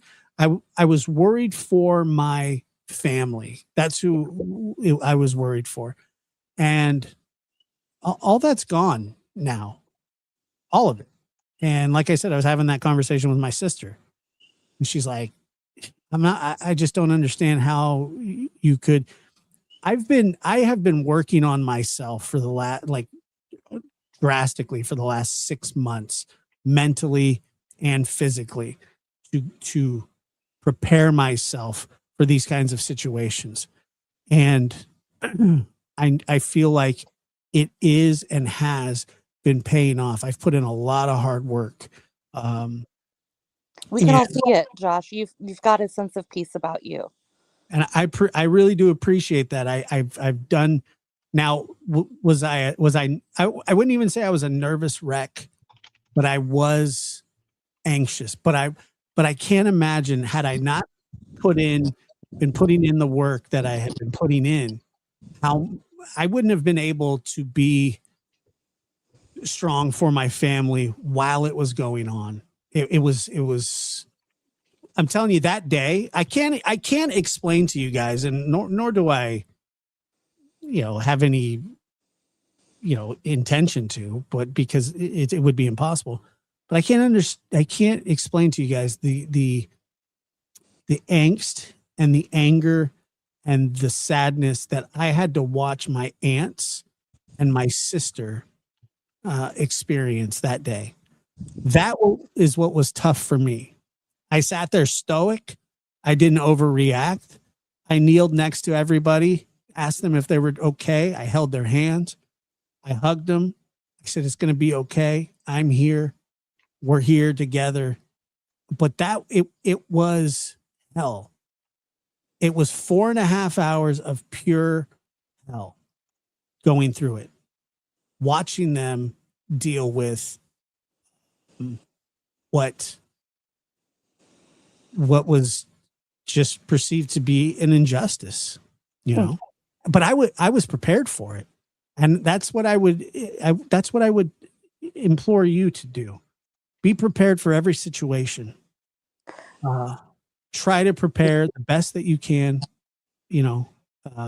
pray for the best, prepare for the worst, and just try try to be prepared for everything. I appreciate that. And I appreciate you being so candid about your experience. I'm hoping that this conversation also helps others that may not feel comfortable calling and talking. Well, it's hard to find a little group of people that either have experienced what you're experiencing or are open to discussing it. It's a sort of lonely position to be in, right? It is. So I have not told my family about what happened because of health issues that my dad was diagnosed with cancer shortly before this occurred. So I've and the stress and the toll that took on the family was massive. So I've got a great friend group. I've got friends that are going to go to the trial with me and whatnot. I may tell my family about it once if the outcome's in my favor, and once it's done, because I think the not knowing is harder than hearing the end result. But I'm still weighing that decision. But it's, it is hard. It is very hard. And then just the people who you think will be there for you no matter what, that can't handle the trauma or the personality changes or the mood swings or, that's another hard thing to process. Well, there's nothing in this world that tells you who it is that, loves you, like tragedy and things like this. Because you'll find that people that you didn't necessarily think were going to be the heroes somehow are the ones who are always there. And then you get these other people that you knew would be heroic under any circumstances, and there they are, old reliable. And you get these other people that just disappoint you amazingly, like these sort of fair weather kind of friends or people that run when you need them the most. I mean, it really sorts out who in the final analysis gives a crap, Mm-hmm. But it is important also to understand that there are a lot of reasons why people aren't there, because some people psychologically get just too overwhelmed by empathy, or it reminds them too much of their own stuff, or they become very intellectualized and matter of fact when faced with other people's difficulties. It's like, in other words, don't remember the people who were in a special way, but don't judge too much the people who aren't. Well, and I want to tell you this, Autumn, really quick, and also please, if you would like to, please keep me updated, on this. You can email me. I'm you're in my thoughts and prayers, honestly, because I know that this is going to be, it's just going to be tough. There's no way around that. The night that happened, and then I posted what had happened because everybody was curious about the outcome, and it wasn't the outcome that I wanted to tell everybody about, but I did it because I just had to. I talked to Dr. Gary on the phone that night, and he was. I think that even he was a little surprised at how well I was sort of taking the situation. He was like, I'm kind of surprised. I think that's sort of what you said as well, that I was as okay as I was. And after that adrenaline dump, I guess you could say, after that full, the lead up to it, and then that day, I was ready to. I just wasn't going to hold on to it anymore. Well, at the risk of the snarky person in the chat sniping at me because I'm talking too much. Some person who we don't listen to that person. Yeah, so who I hope has been shot to the moon by the mods. Sure. Because I just think even if someone thinks that, it's rude to say that, but I mean, I forgive you, but it was snotty. But I think, Josh, in a weird way that I can't put my finger on, the past few months, when you look back on them, it's almost like they were a kind of preparation in terms of getting yourself in a more structured routine and being healthier than ever, and kind of emotionally taking care of yourself, and looking inward and running, and taking hikes and eating better and all that. And it's bizarre how it couldn't have been better timed, because it all sort of set the stage for needing to be ready for this kind of thing that came. And I think all of that did matter. That, in other words, like, it's like part of this new phase that you handled that the way you did. I feel like if you got that news a year ago, you would have a different reaction to it. Yeah, It's almost like you knew on some level, and you know what I mean, or that some higher thing was sort of putting you through a state of preparation. But because I often think that, how do I say this without it sounding like I'm being too shishi foo foo, just let it out, Doctor Skippy. In some ways, I think sometimes when people go into certain moods, they wind up being states of preparation. I have found, for example, that times of being down or upset wind up setting the stage for something that comes later, and I'm better and stronger and more prepared for it because of that preparation. It's like time in the desert, and I think what happened is that your sister and other people, and even I, were surprised and caught off guard, because we know you, and yet you seemed like a more fortified, satisfied version of you. And I think that's to your credit. It says something about whatever it is you've been doing, having a structuring quality for you. You know what I mean? And that was another thing, was that makes sense. Yeah, it does make sense. I had made the decision to sort of make a major lifestyle change before I knew that I knew that eventually that he was coming up for parole, and I had no idea when. And it was probably about 3 or 4 weeks after I had started the process that I had about 3 months. They give you about 3 months notice, or 90 days is what they say, which is 3 months, but they call it a 90-day notice. And I knew that as soon as everybody had heard that it was going to happen, that everybody was going to get tight and upset and sort of, I wouldn't say obsessive, because that's not the right word, but that they would dwell on it. And I was basically saying, I'm going to be in charge of this. and I'm going to lead the way the best way that I can again, but I'm going to do it better this time than I did the times before. I'm going to be, and to be honest with you, when it happened, I was apologizing to everybody. I was telling them that I was sorry that I didn't succeed in what I was trying to do, and then I was sitting there thinking, why am I apologizing for what this guy did? Why is it up to me to apologize? But I felt like I let a lot of people down too at the same time. But Well, yeah, that feeling like you're apologizing for a crime you didn't commit. Yeah. Right. And Yep. you don't have That's anything to very common in apologize people. for, Right. but you're so empathetic that you That's right. feel their pain and you don't want them to feel that. And I feel like maybe that might have been what you were apologizing for, that they felt pain that you wish they hadn't felt. Yeah, I apologize to every single one of them. I took them all aside and I said, I'm sorry, and that it didn't turn out the way that we wanted to. And I told him, I said, I tried so hard. I really did. But there was just nothing that I could do about it, to be honest. I mean, I tried. Well, Autumn, I hope that when this is all over, and it will be some way, right? Yep. I hope you'll figure out a way to make meaning out of it and maybe use it altruistically to help other people. It's hard to do that. Some people are satisfied with I've gotten through this and I can put it behind me.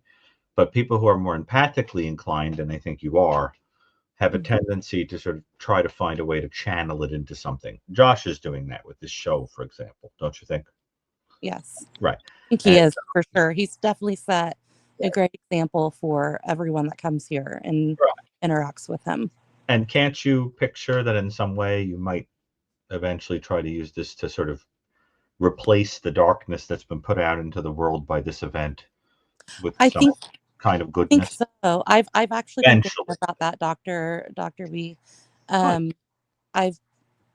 gonna approach the prosecutor and see if there's a way for me to maybe be, just a presence, which there are victims advocates and whatnot, but sometimes you just need someone to hold your hand.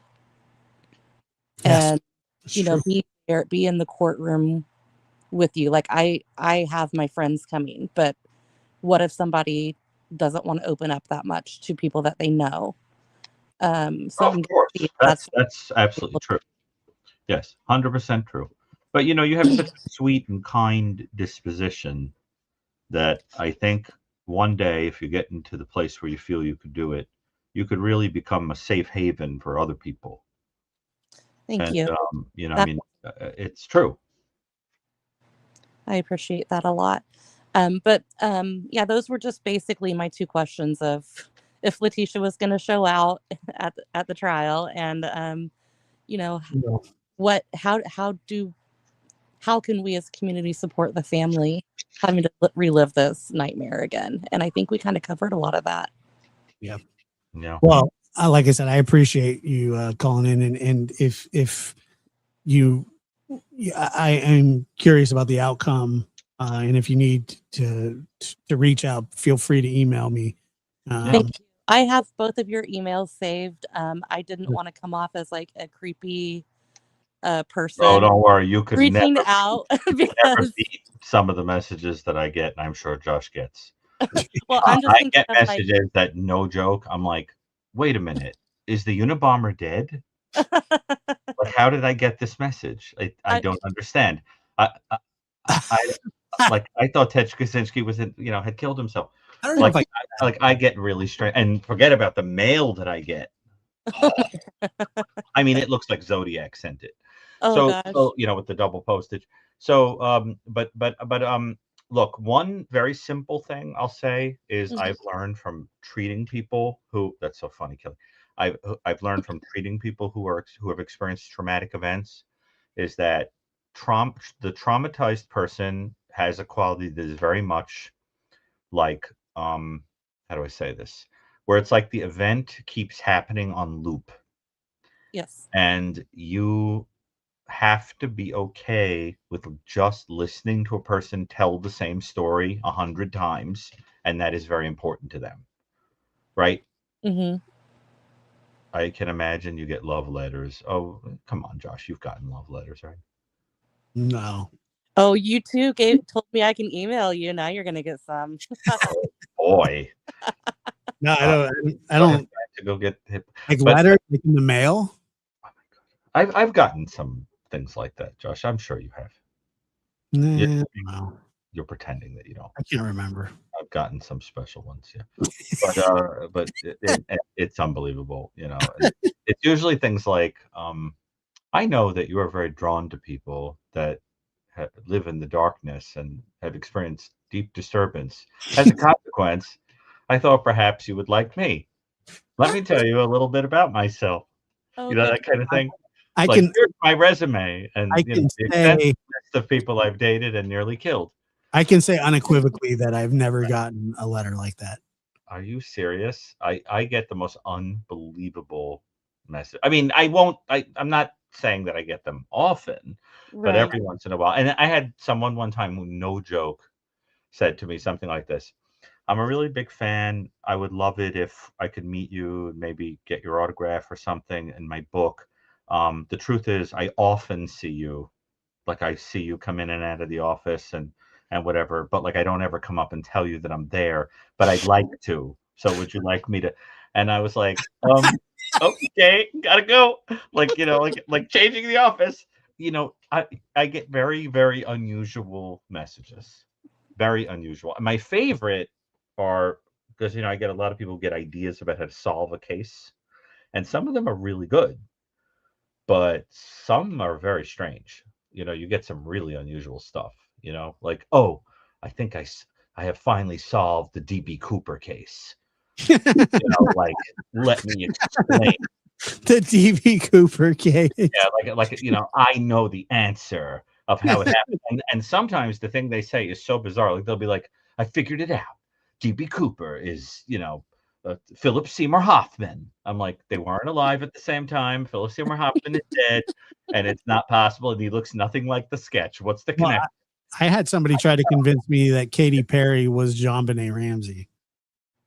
Are Oh you gosh, I've serious? seen that. I have seen that. That's the kind of thing I'd get. Yes, I got that like repeatedly from the same person, and I was just like, this is, John Benet Ramsey is Katy Perry.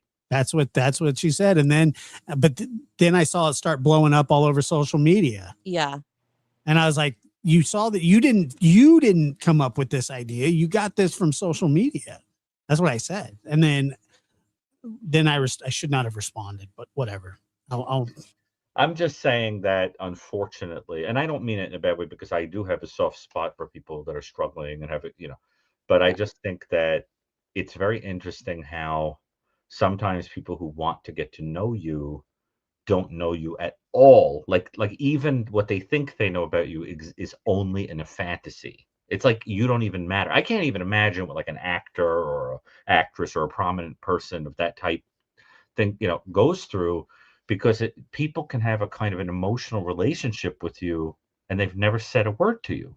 Hmm. They think that you have a special connection or that you would care very deeply.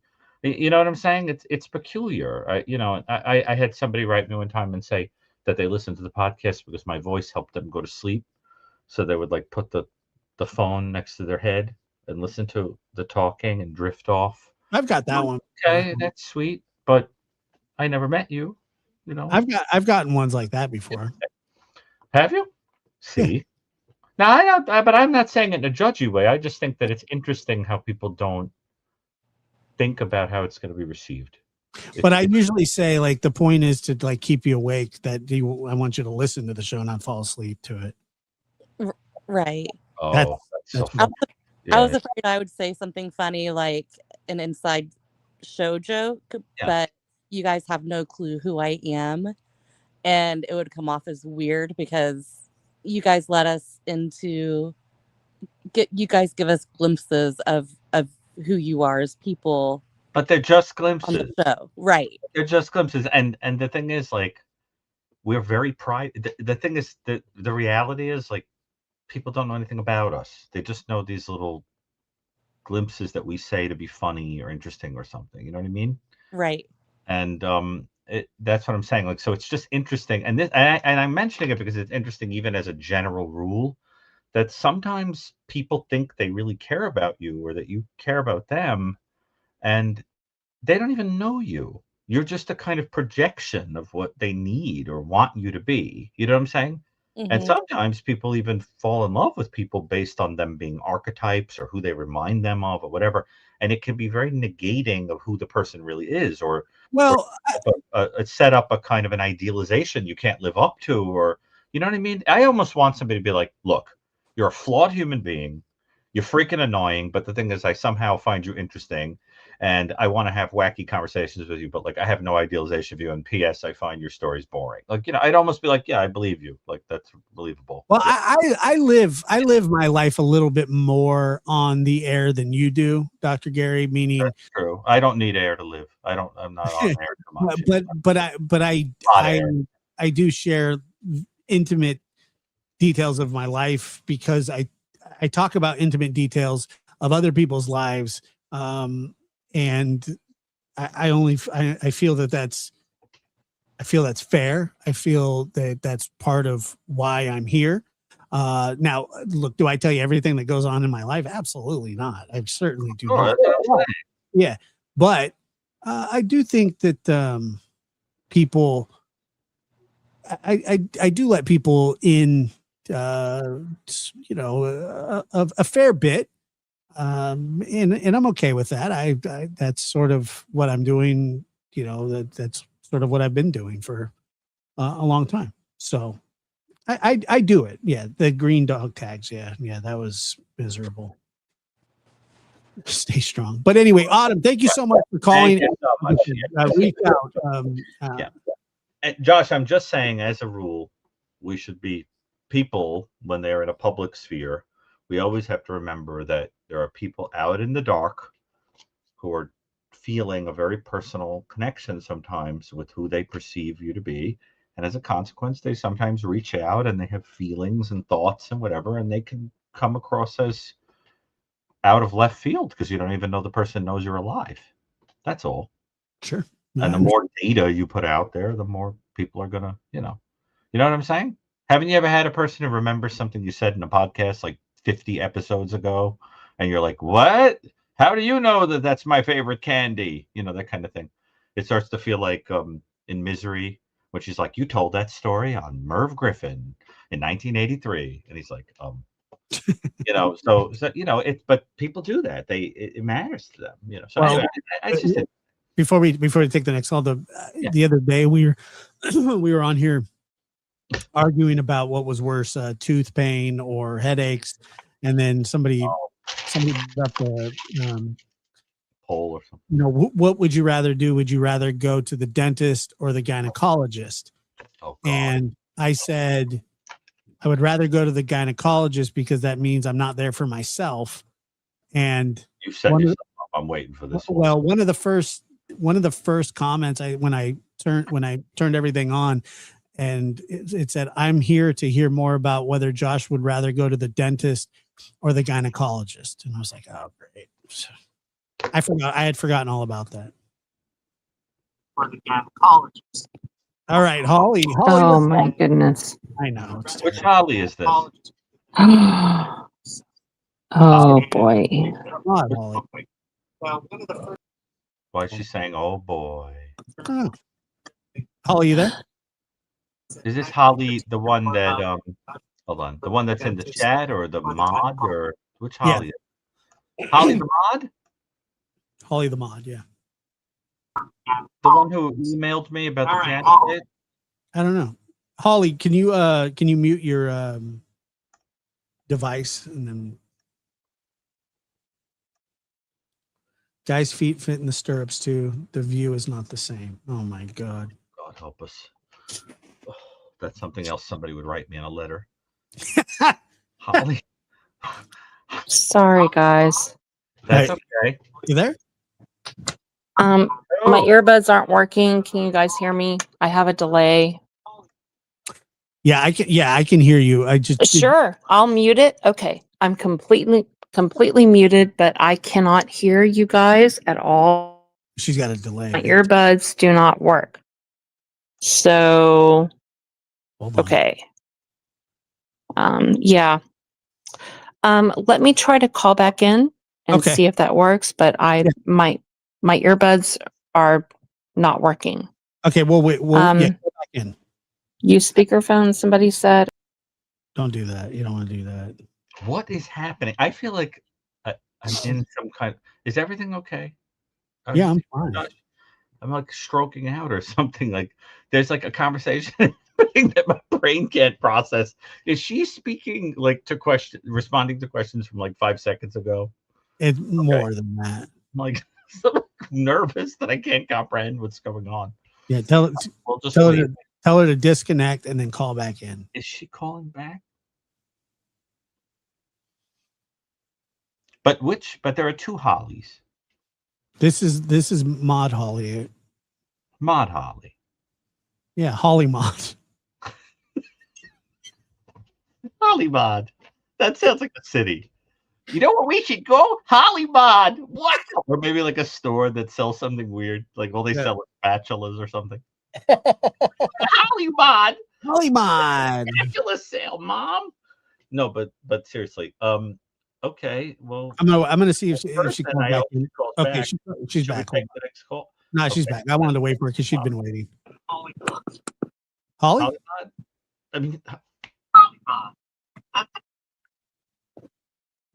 Hey guys. Okay.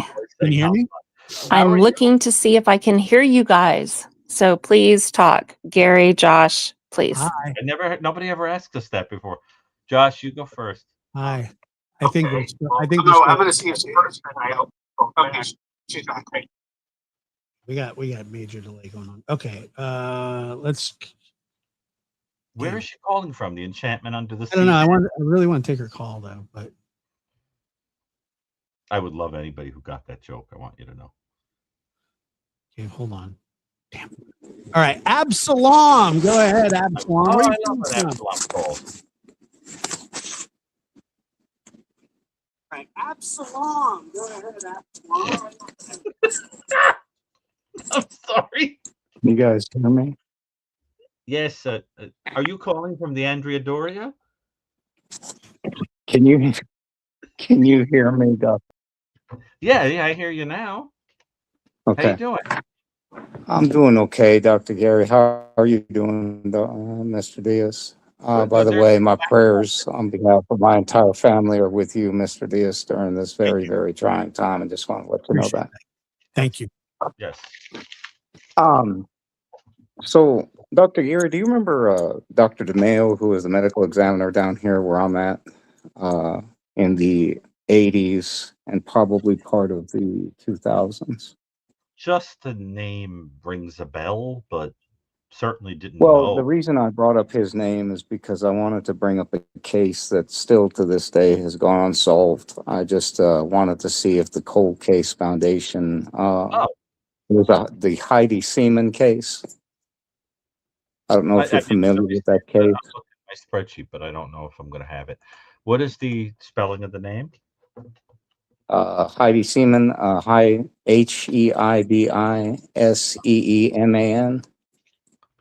Let's see. I have And the it. reason I bring this up is because with what's going on. Hold on a minute. Can I say something before you proceed? Absolutely. Yes, looking at the right thing. What I have here is that there was a double disappearance that involved a Heidi Seaman. Is that the one you're talking about? Because I have in my record, I have a case here that says that there was a 1990 case of a Heidi Seaman and Erica. August 4th. Is that correct? August 4th, 1990. Yes, but it was two girls, not one. Is that the one you're talking about? She was in San Antonio, Texas. That is correct. He was I have it here. I have it here. I heard about it on a podcast, and I put it in my record. Well, the reason I brought it up is because, in reference to what's going on with the Nancy Guthrie case, law enforcement had the the person that they felt very strongly had committed the crime. And of course, this was probably at the dawn of the internet before, everybody was able to give their 2 cents in from around the world, basically. But it was a very localized case. And unfortunately, they were not able to bring the main suspect that they had at the time, bring any charges against him. And what I'm wondering, and according to everything I know, and I've read and things like that, they had a pretty solid case against the individual, but they were never able to bring charges against their main suspect. In the Nancy Guthrie case, the public seems to have been shocked at the fact that we've gone this long without any charges being brought.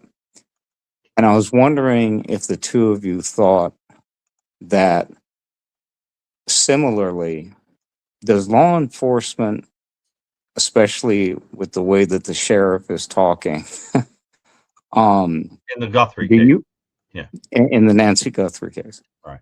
do you feel that law enforcement has somebody in mind, but they just can't talk about it because of the fact that they cannot bring forth charges yet? This is a very interesting question on a lot of levels, and one that behind the scenes a lot of people, I think, talk about. Because some people are in the, this is just like a combination of like impulsively speaking, inexperience, whatever on the part. Some people say that.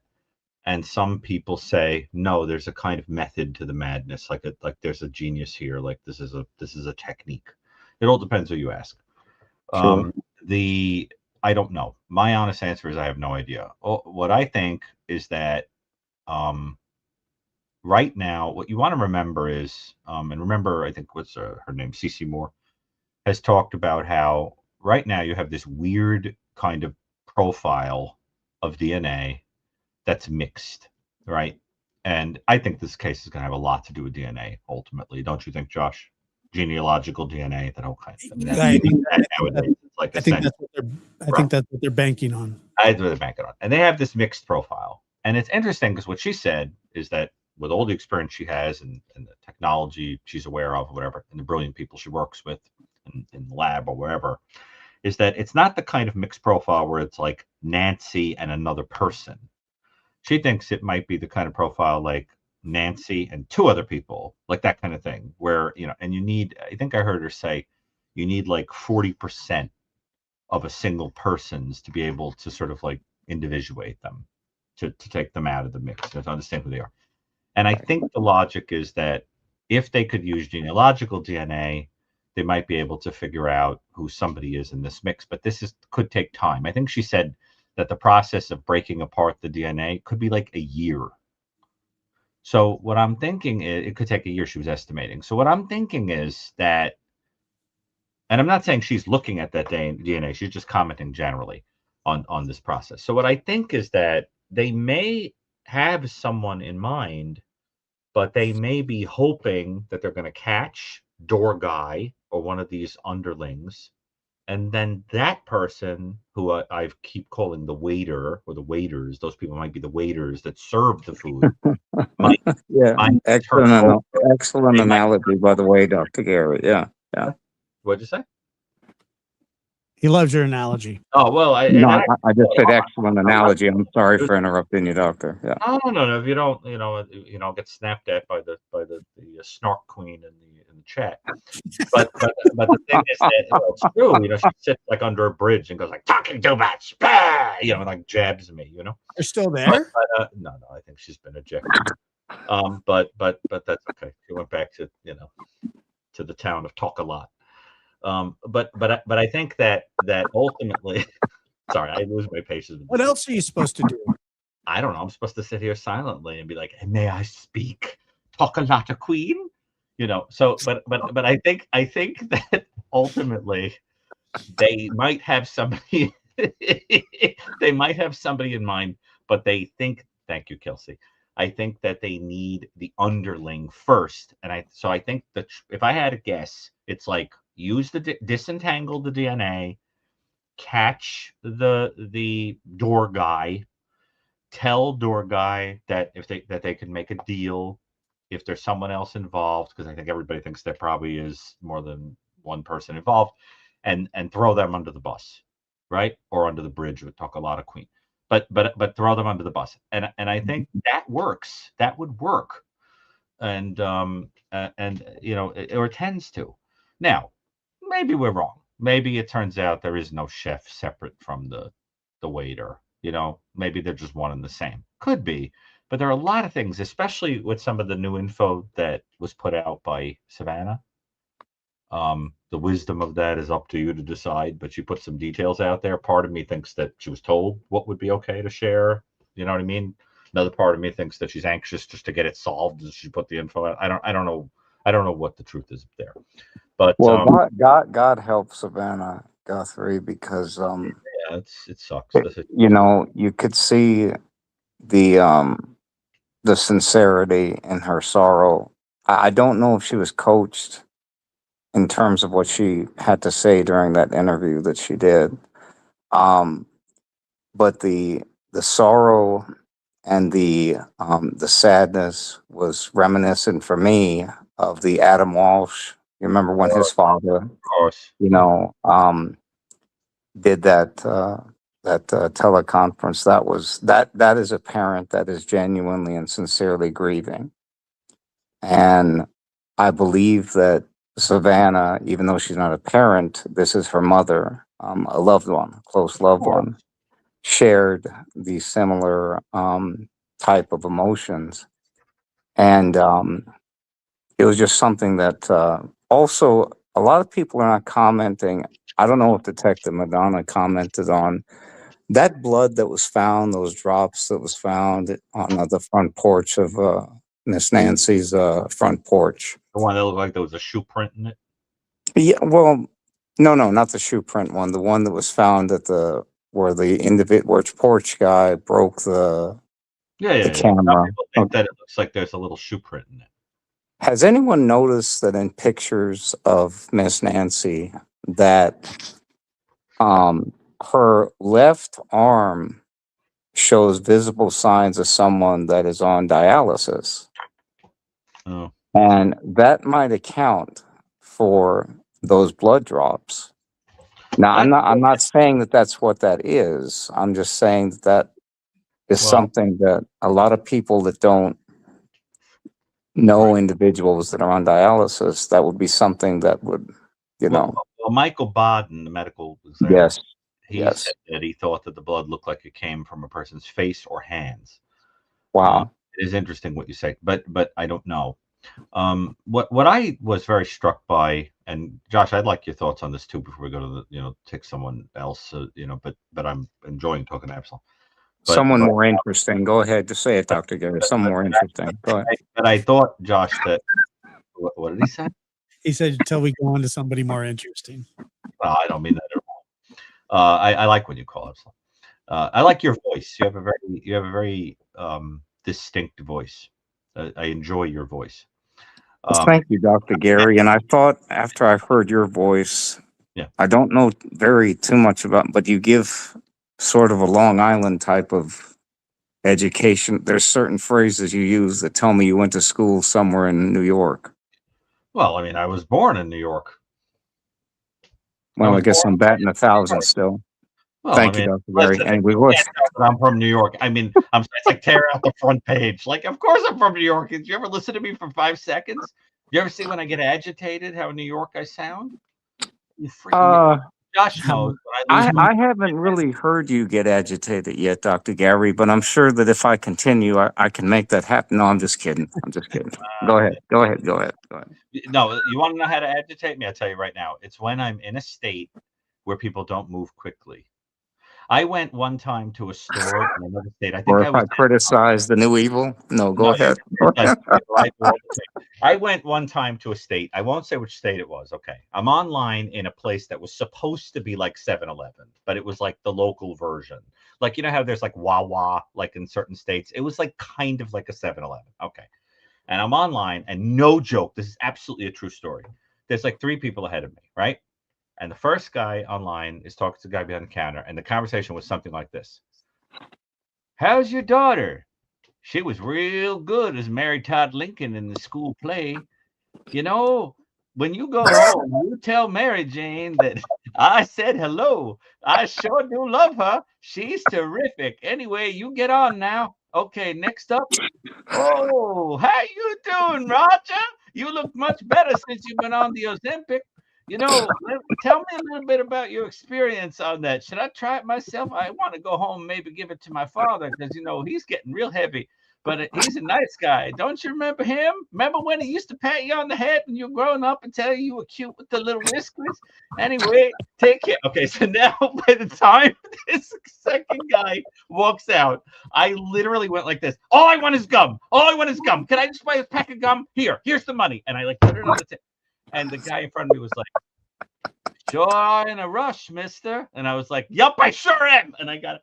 And like, that's when I turn into a New Yorker because I am not accustomed to that. I lived in Florida for months, not years, months.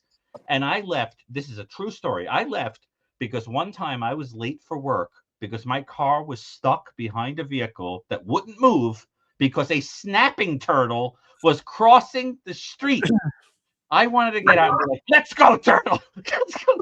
So it's like I don't have a patience for that, the speed of that kind of life. Well, what did you want the person that was waiting for the snapping turtle to do? I don't know. Build a land bridge. It would have been quicker. I don't know.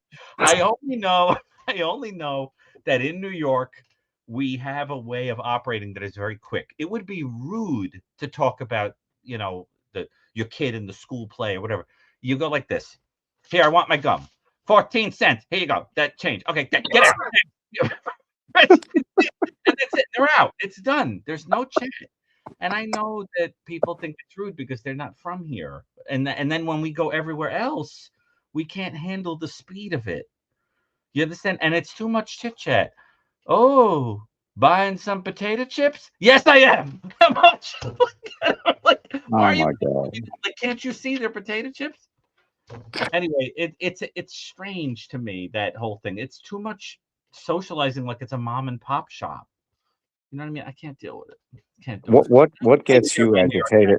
What gets you agitated, Josh?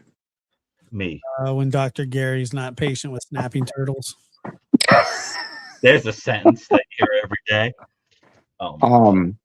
Anyway, Josh, I just, with your permission, is there any way that you could say hello to someone that you guys in the chat know as Prayer and Pills, which is my son?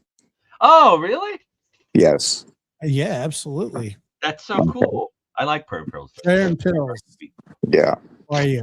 And often, he's a big fan of the show, and he often chimes in there in the chat. Yeah, so pretty cool. Very, You're both pretty cool. But, I love that name.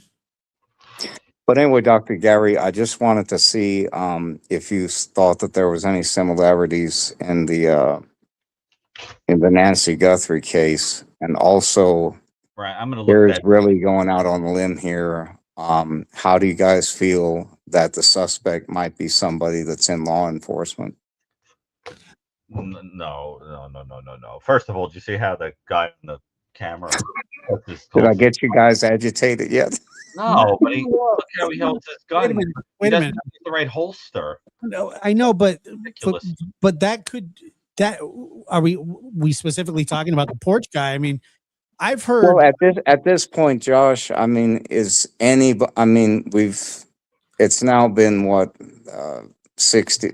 Anyway, it's been a long time with no information. You know, anything. People are telling me anything is possible. I don't believe it's someone in law enforcement. I just wanted to see what you guys thought.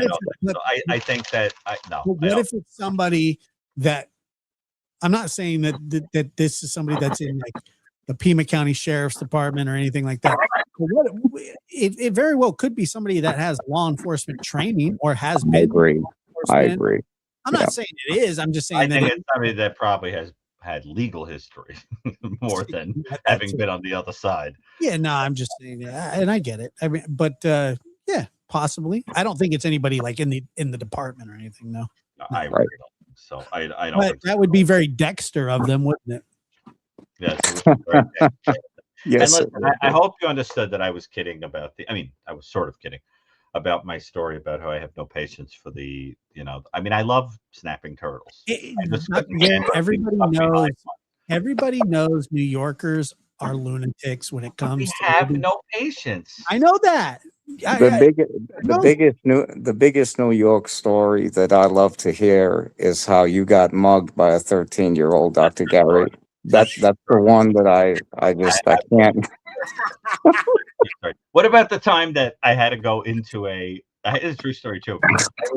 In college, I had to go to a bursar's office, and the people that work in the bursar's office, no joke, like they're basically like 18, 19 years old. And it was like this because, again, it's that I'm too New York for this, right? So I'm like, can I have the piece of paper I need because I really want to get out of here? Well, I'm going to have to ask Tina when she's back from lunch which form it is. I think it's a 221B, but I got a 228. Ha, ha, ha. Anyway, let me just see. Maybe Marjorie, can you get over here and help me? So now there's like 3 people buzzing around, and I went, I want to talk to a grown-up. It's just everyone tells that story about when I lost my patience in the bursar's office, but I want to talk to a grown-up. Josh, this so reminds me that says that. This so reminds me, Dr. Gary, that you're living so many experiences. Like, that scene in No Country for Old Men. Oh, yeah. Where Anton goes in and says, you have to choose. And the guy says, well, you know which part I'm talking about. The old man, you inherited this. You married into this. He's but I want to talk to a grown-up, Josh. Why would you be coming back after dark? Why would you need to come back? I was going to say that's exactly what I was picturing. And Dr. Gary's the psycho serial killer in that scenario. You guys have a great night. Thank you so much for taking my call. And remember, Josh, you're in my prayers, brother. I appreciate it. Thank you, Absalom. Appreciate you. Josh, y'all take care. God bless you guys. Right. What's that? Josh, I'm just having fun, but you have to understand. I know that. No patience for that stuff. It's too it's not just you. That's a New York thing. A New York thing. That's what I'm trying to tell you. Absolutely. It's not just you. It's the way that New Yorkers are. I mean, it's you guys move fast, you talk fast, you eat fast, we have no patience. And we inhale food. And you guys hate each other too. Not really. Actually, New Yorkers fake being cold, but they're very warm. There are a lot of states where people pretend to be warm and they're very cold. But New Yorkers, if we don't put a wall up, people will take advantage because we would be too nice. We would be giving the shirt off our back. So we put on an act. But New Yorkers, when it comes down to it, we're very kind people. We really are. And sometimes we go out of our way for people. You know what I mean? Somebody would be like, oh, where I can find 42nd Street. We'd be like, I'll walk you there personally. Let's go. Come on. And we're like walking with the person blocks and blocks. All my prank calls that I normally do are like to New York delis that are 24 hours a day. And they're very nice people, actually. When you've never been to New York, or you have? I've never been to New York now. When you come to New York, you are going to love the food so much that everywhere else will just sort of melt away. You're going to be like, okay, now I have had pizza. Now I can die. Like we're going to take you to pizza. You're going to eat and you're going to go like this. Now I can go. And then way back and it'll be gone. Like in the basket and it's over. We're done. We'll bury you. Because you haven't eaten until and but I think it'll be a lot of fun. And then you'll understand the speed. Because I get it. Crushed. I mean, it's just it's let's go. Well, I've been to the East Coast before. I mean, I've been to Boston, but that's not the same. There's no comparison. In terms of one smells more like pee than the other. I'm guessing. Oh yeah. There are different kinds too. Like you can get on a train and go, that person had a great deal of beer. You know, I like like you I can like tell from the odor. Yeah, definitely. They should bottle it. All right, Toilet water. let's see. Let's try and get Holly back on here. Okay. Well, I've been Holly, you to there? Coast. I mean, I've been to Vermont. I like every time you tune into Holly, she's going, oh. One smells more like pee than.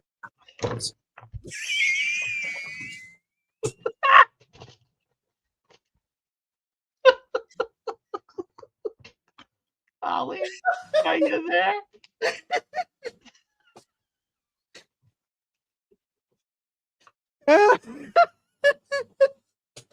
One smells more like pee. What was that? All right, sorry. I feel really bad for that. You know that Kelsey's turning that into like a soundbite. Oh God. Cindy, go ahead. Cindy, you're on the air. Where are you calling from? I'm calling from upstate New York, Where? Which part of upstate New York? in the southern tier, about 30 minutes from the Finger Lakes.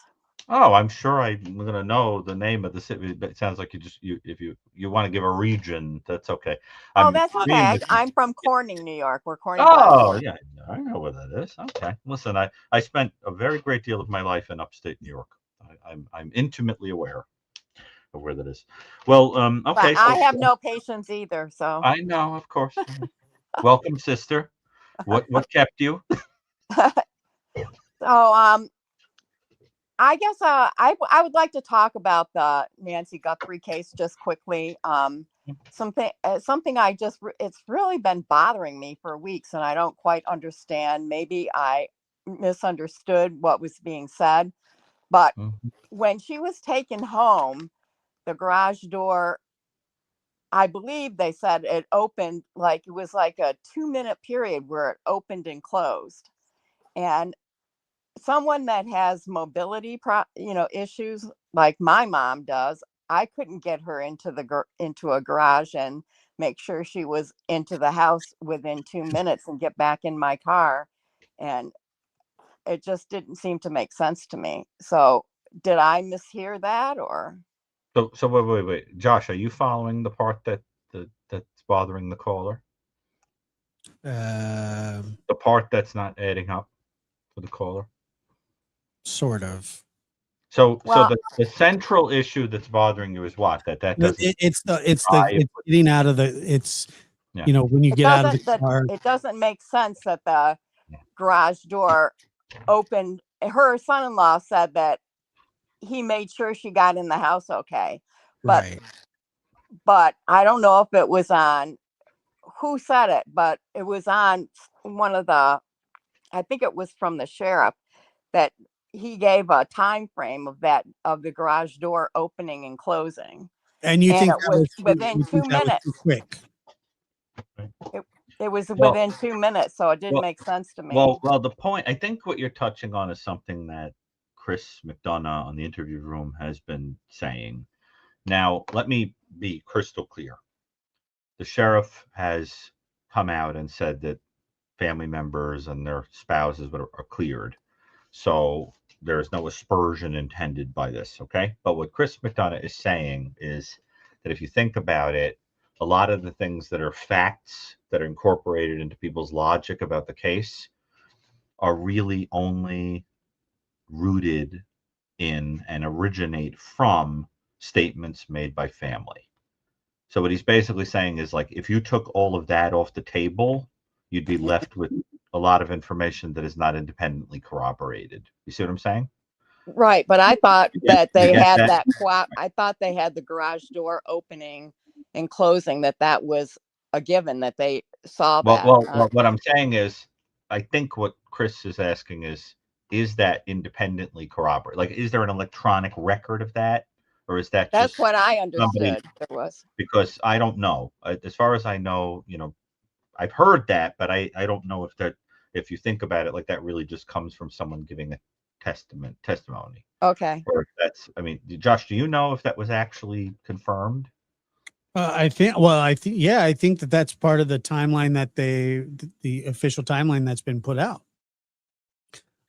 Is it official? That's what I'm saying. Or is it official because it was said and then just assumed to be true? That's what I'm trying to figure. Because Chris is saying that he thinks that a lot of this stuff, like it's just coming from a narrative, but like you have to put that over there and just look at what is independently corroborated.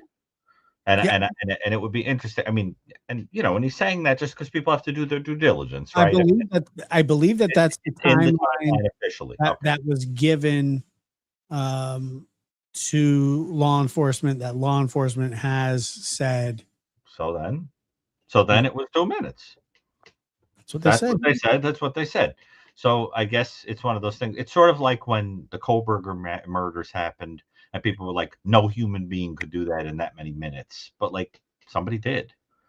Like, Yeah. you know, it's just it is what it is. I mean, if that's the official timeline, you know, but I agree with you. It's a little in that Columbo way. It's sort of puzzling, right? It's I'm going to dog ear it and think about it. But if that is in the official timeline, it's in the official timeline. You know, Unless he just dropped, just said, get out of the car, get in the garage and close the door. I don't know. Imagine it a minute. Remember that scene in 12 Angry Men where he actually makes them use the watch to count the seconds and imitates the person walking with the foot with the shuffle and the whole thing. Yep. And it actually does add up when you play it out, right? If you actually took the time to sort of go through it in mind and act it out, imagine in your mind, I think 2 minutes is reasonable. I love that movie. Oh, it's fantastic. But I love that movie too. But I like the one with Tony Danza too. You talk about I'm talking about the original. I like both of them. Yeah. But I just think that sometimes when you do that, it makes you understand, Mm-hmm. you know, what you're dealing with time, you know. And oh, there's Holly saying she gave up. Oh, I always wanted to talk to Holly because we've interacted. Well, I can hang. That's all I wanted to know, so I can hang up now. So you can grab by the her. way, regarding Corning, I just have to say, just to show you that I know Corning, one of the most beautiful buildings I think is the Rockwell Museum. Oh yeah, it's great. It's gorgeous. It's like this Victorian kind of castle-looking structure, but I think it's like a little hidden gem of New York. Did you see that it's got the buffalo head up on the second floor sticking out, like it just broke through the building? Yeah. Great big huge buffalo head. There are a lot of really interesting little cities in upstate New York that people don't realize would be amazing tourist attractions, you know, but in a way that sort of keeps them nice. Yeah. We've won a lot of, like national awards, like the best art, the best small town, the best coolest town, this whatever. Yeah. Well, but even New York small towns have a little whiff of the city to them. And they're yeah. They're not small towns like, go home and tell Mary Jane I like a new crock. I got a pair she could have that used to be grandma's, but she died of the sickness. And she could have those. She died of the milk sickness, and now we got extra one. This is different. So, but anyway, well, sometimes I get going like that because there's about 15 of us that own a store, and people come from all over, and I'm like talking to them, they probably think I'm nuts, I get talking to them about different things. Yeah. But yeah. Well, you're nice to talk to, so it wouldn't bother me. Okay. All right. Well, thank you so much. Okay, you take care. That was I like your question. It's an interesting one. Okay. Josh is so Holly has given up. Yeah, I don't know why it just keeps she's probably hitting a punching bag now or something from frustration. Yeah, what happened to Heather? She's still there? Yeah, Heather's there. Yeah, we're going to talk to Heather. She's so nice. Heather is a really nice person. Heather, you're on the air. Where are you calling from? Hello. Where from? Hello. Hi. Can you hear me? Hey. Philadelphia. Hi, Dr. B. How you doing? Did you fall asleep? I'm good. How are you? Did we make Philadelphia. you fall asleep? Hi, Josh. Hi, how are you? Heather is literally, and I don't mean literally in the way like the youths mean it. I mean it. Wait. One Heather question. is literally the biggest fan of my piano page. No joke. Every single day, she buys me a coffee. It's very nice. Yes, that's why I'm like this. I love you, Dr. B. You know that. You caffeinated me too much. I live on no money whatsoever with my daughter, but I always want to make Now I sure, don't want you to do it anymore.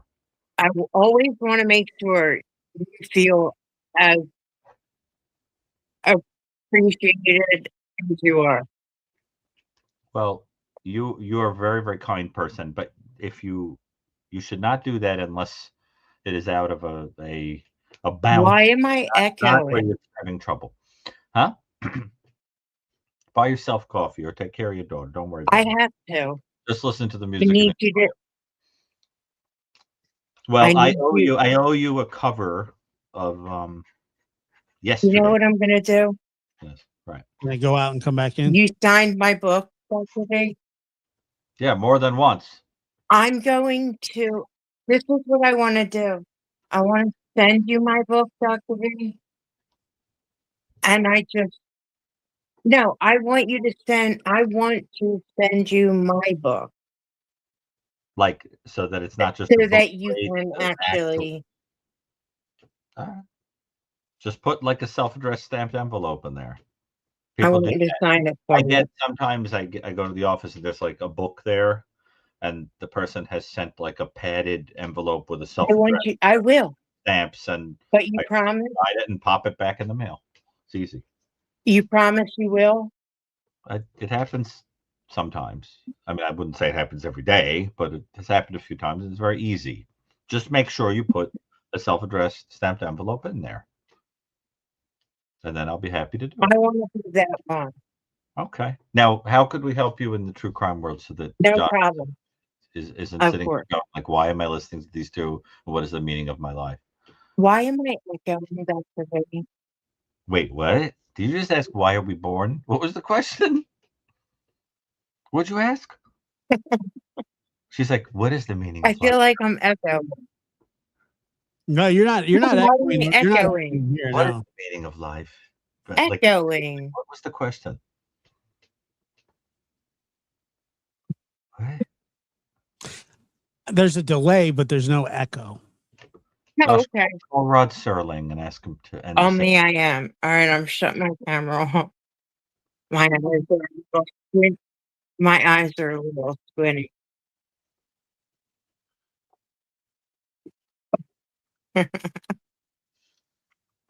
Hi.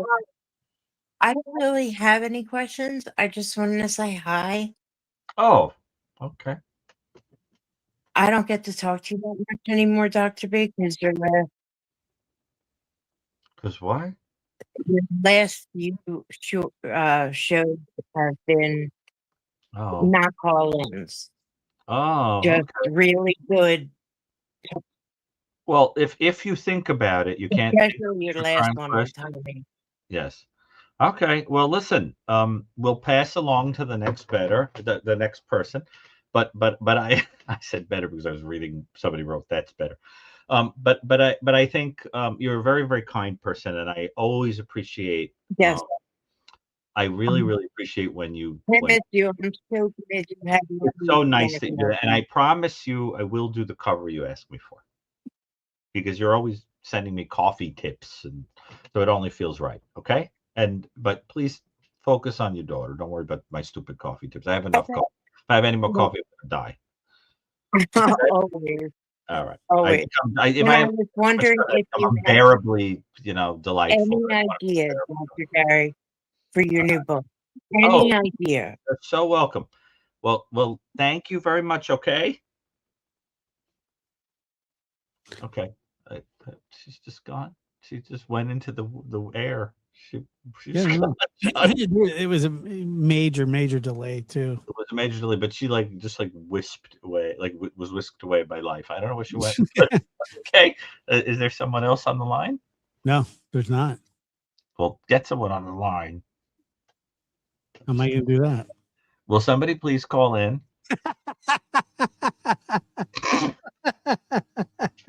We've got empty lines.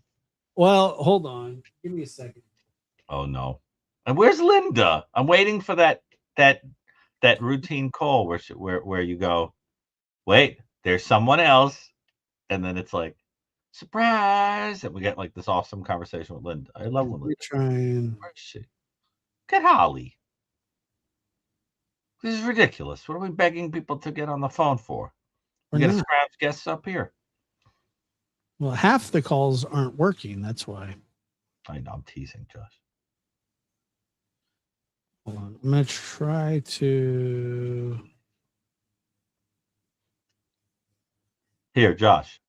What? Tell people that even that they could, that the next person who calls in can ask us anything. No. Well, because they would take advantage, and that's something really whacked out. Is that the point? Like inappropriate or something. Probably. Hold on. Okay. I guess. Lisa, go ahead. Lisa, you're on. Lisa. What? Lisa. My own voice. Why do I sound like Robert Englund in Nightmare on Elm Street? Janet, go ahead. You're on. Where are you calling from, Janet? Yeah, you're right, Kelsey. I don't want to open that Pandora's box. Janet? Yeah. Oh, Janet, the one I remember your voice, Janet. You've called before. Yeah, only because you begged, Dr. G. That's the only reason. We did. It was so pathetic. I didn't. You didn't? I didn't beg. No. I like when Janet calls because she has the wackiest sense of humor, and I love people with wacky senses of humor. Janet, you just get as wacky as you want to because it's 2:50 a.m. here, and it's just, I don't know. I'm too punchy. So go ahead. What would you like to talk about? Well, first of all, have you watched Bernie yet? No, but it is here on the list. It is right here. Hold on. I will tell you where it is on the list. It is on the, hold on. It is on the list to be watched on the 23rd of April, which is a Thursday.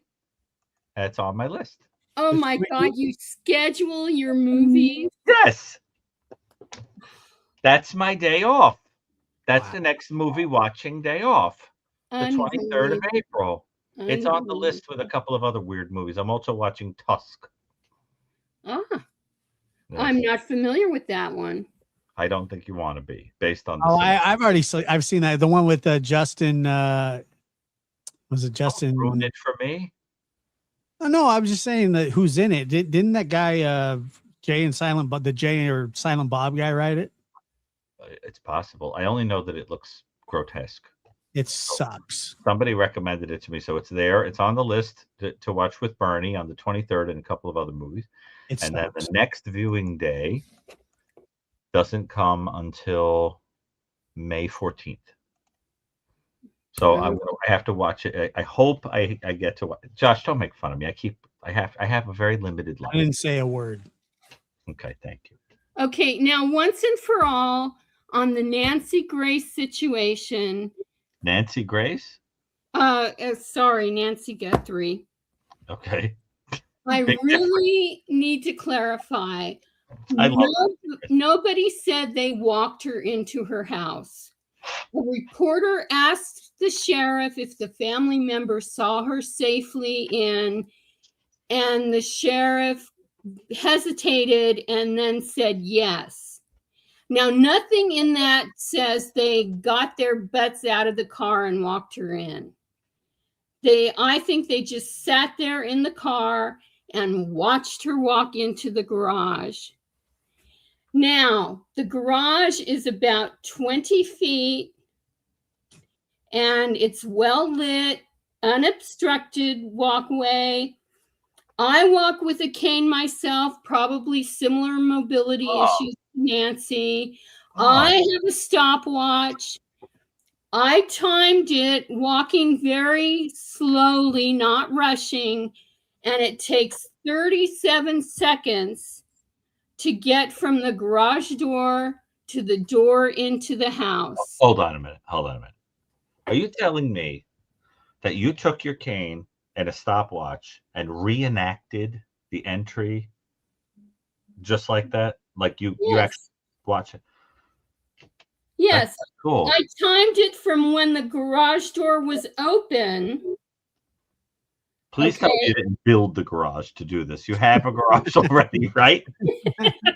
You're not like, you didn't say like, gentlemen, You're building a garage. Here are the dimensions. I've got to reenact this. And then like you like, I mean, please tell me that. Okay. Promise me. You I remind me borrowed. a little bit of that author who was writing about John Wilkes Booth, and he didn't feel it. He didn't really understand John Wilkes Booth. I gotta find somebody to play Lincoln so I can shoot No, him. yeah, but he like jumped off the balcony at Ford's Theater to see what it felt like. With his ankle. Okay, Gary. That's pretty cool. But 37 seconds. So I mean, it's sort Yeah. of forensic of you. I think it's And I have to tell the truth. I borrowed a garage. Let me ask you a question. Do you have in this garage that you borrowed a scale model of the entire house? Be honest, with dolls. Have you made like Pee Wee Herman a scale model of the entire mall? Have you done that? Have you made a miniature? Please be honest. It's a matter of time, isn't it? Josh, doesn't she sound like she makes miniatures of the scenes? Come on. I don't Not quite that crafty, Dr. G. Not quite that crafty. So okay, so you borrowed a garage. I gotta understand this. You borrowed a garage, and you came over with your cane. I mean, this is How sort do of you borrow a garage? yeah. Like you went over somebody's house, and you're like, "Look, science demands I'm that borrowing this garage to me. Clean it out." And then you took the cane and a stopwatch, and you were like, "Time me." And then you, like Shelley Winters in the Poseidon Adventure, were timed while making these movements. And then Yes, absolutely. And then it took 37 seconds. And what was your conclusion? 2 minutes is more than enough time. I agree with that. But I didn't need you to borrow a garage. What are you going to reenact next? I think that What maybe would you like me to reenact? Maybe the Battle of Baton Rouge. DB Cooper. DB Cooper. Oh no, that's cruel, Dr. G. That is cruel. Cool. He was awesome looking with the glasses and that suitcase. You want her to jump out of a plane with a cane. No, not that part. I forgot about that part. That changes. That's the whole part. What do you mean you forgot about that part? That's the entire. That's all there is about him. He jumped out of a plane. Josh, what? The woman is I know. slipping around. You forgot about around like Agatha Christie, sleuthing, borrowing garages, making miniatures. She doesn't mess around. But how else is she going to stop from leaving? How else, Dr. Gary, is she going to reenact DB Cooper? She can't do it from the ground. She'll find a way. She'll ask people to sit around her in the shape of a plane and go and jump. This is somebody who doesn't mess around. Who are you going to borrow the plane from? He so is. She's gonna borrow. She's gonna bring someone off the ground. Like, get down here. Get off that plane. I've got science to do. So you could redo an Evel Knievel jumped all those school buses next. Well, that would be fun. Yeah, I mean, you don't need a cane for that. She's so funny. How do you not find that this caller hilarious? I do. Now, in all seriousness, are there photographs of this? You borrowing I mean, did you pose and everything when you were reenacting? No, for a friend. Very camera shy. You're camera shy? Oh yeah. Oh yeah, you sound like a I don't know, what's the word? Yeah, what is the word, Dr. G? I really want to know. I want to know an introvert. But as introverted as Rip Taylor.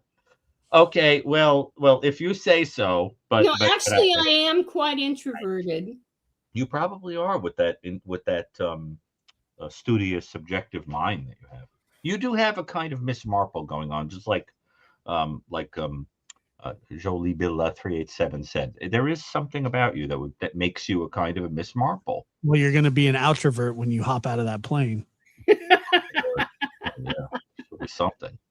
I forgot about that part. That's the whole part. That's it. Ultra vertical, right? Ultra vertical. It's Ultra horizontal. Right. I'm still wondering what part Dr. G was thinking of. I think he wanted you to wear glasses or something. I don't know. Yes, and maybe the comb over. But that other than that, I have no idea. You know, I don't know what you look like, but I'm trying to picture like what imagine you combing your hair over. And Do you look like a man? Is that the question? no. I'm picturing this whole scene, anyway. All right. Well, listen, that was fun. I feel sort of like, I don't know what just happened. We went in that Willy Wonka tunnel or something, but now we're coming back to reality. And I hope that you continue to reenact. I think that's really cool. And in all seriousness, I think that's interesting data that you know how many seconds it took. Yeah, right. Totally. It's cool. All right. I mean, I don't think they're going to use it in court, but I think it's interesting. Well, I'm happy to have taken you there. Thank you. And also, I would be remiss if I didn't remind all the listeners about your music channel. Oh, thank you. Do you ever listen to the it? great music you have there. I really enjoy it. I Thank really you. enjoy it. I got one nasty person the other day. I was so mad. They said things that were so horrible, and I deleted them. But I wanted to keep them up just so people could be in awe of how nasty people can be. It's really, really amazing. But 99.9%. I bet they didn't tell you that they wanted you to reenact the DB Cooper situation. Listen, to quote Willy Wonka, a little nonsense now and then is relished by the wisest men. There is something to be said for a little zaniness every once in a while. So I appreciate the laughs. We needed them. It was good. Thank you, Jim. These days. But thank you. Okay. Thanks. Thank you. All right. Take care. Ciao. Ciao. Isn't she a trip? She's great. She's a trip. And she probably really did reenact it. I totally believe that happened. I 100%. With the stopwatch and everything. Absolutely. Right. Let's see. Marie. Hi. How are you? Hi. I'm good, thank you. Hi. It's Marie from Manchester. I've called in previously. Oh, yes. I remember. I think you're the only Mancunian. It's the accent. Yes. We've never had a Mancunian be. Yes. Very strong northern accent. Oh, yes. I remember it well. I love that. Thank you. What I wanted to ask, Dr. Gary, I think I mentioned it on the last call, was I asked you to look up a murder victim called Helen McCourt. Oh, Josh, can you bring it up? Yeah, how do you spell it? McCourt, M-c, and then capital C or U-R-T, and it might come up with Merseyside, England.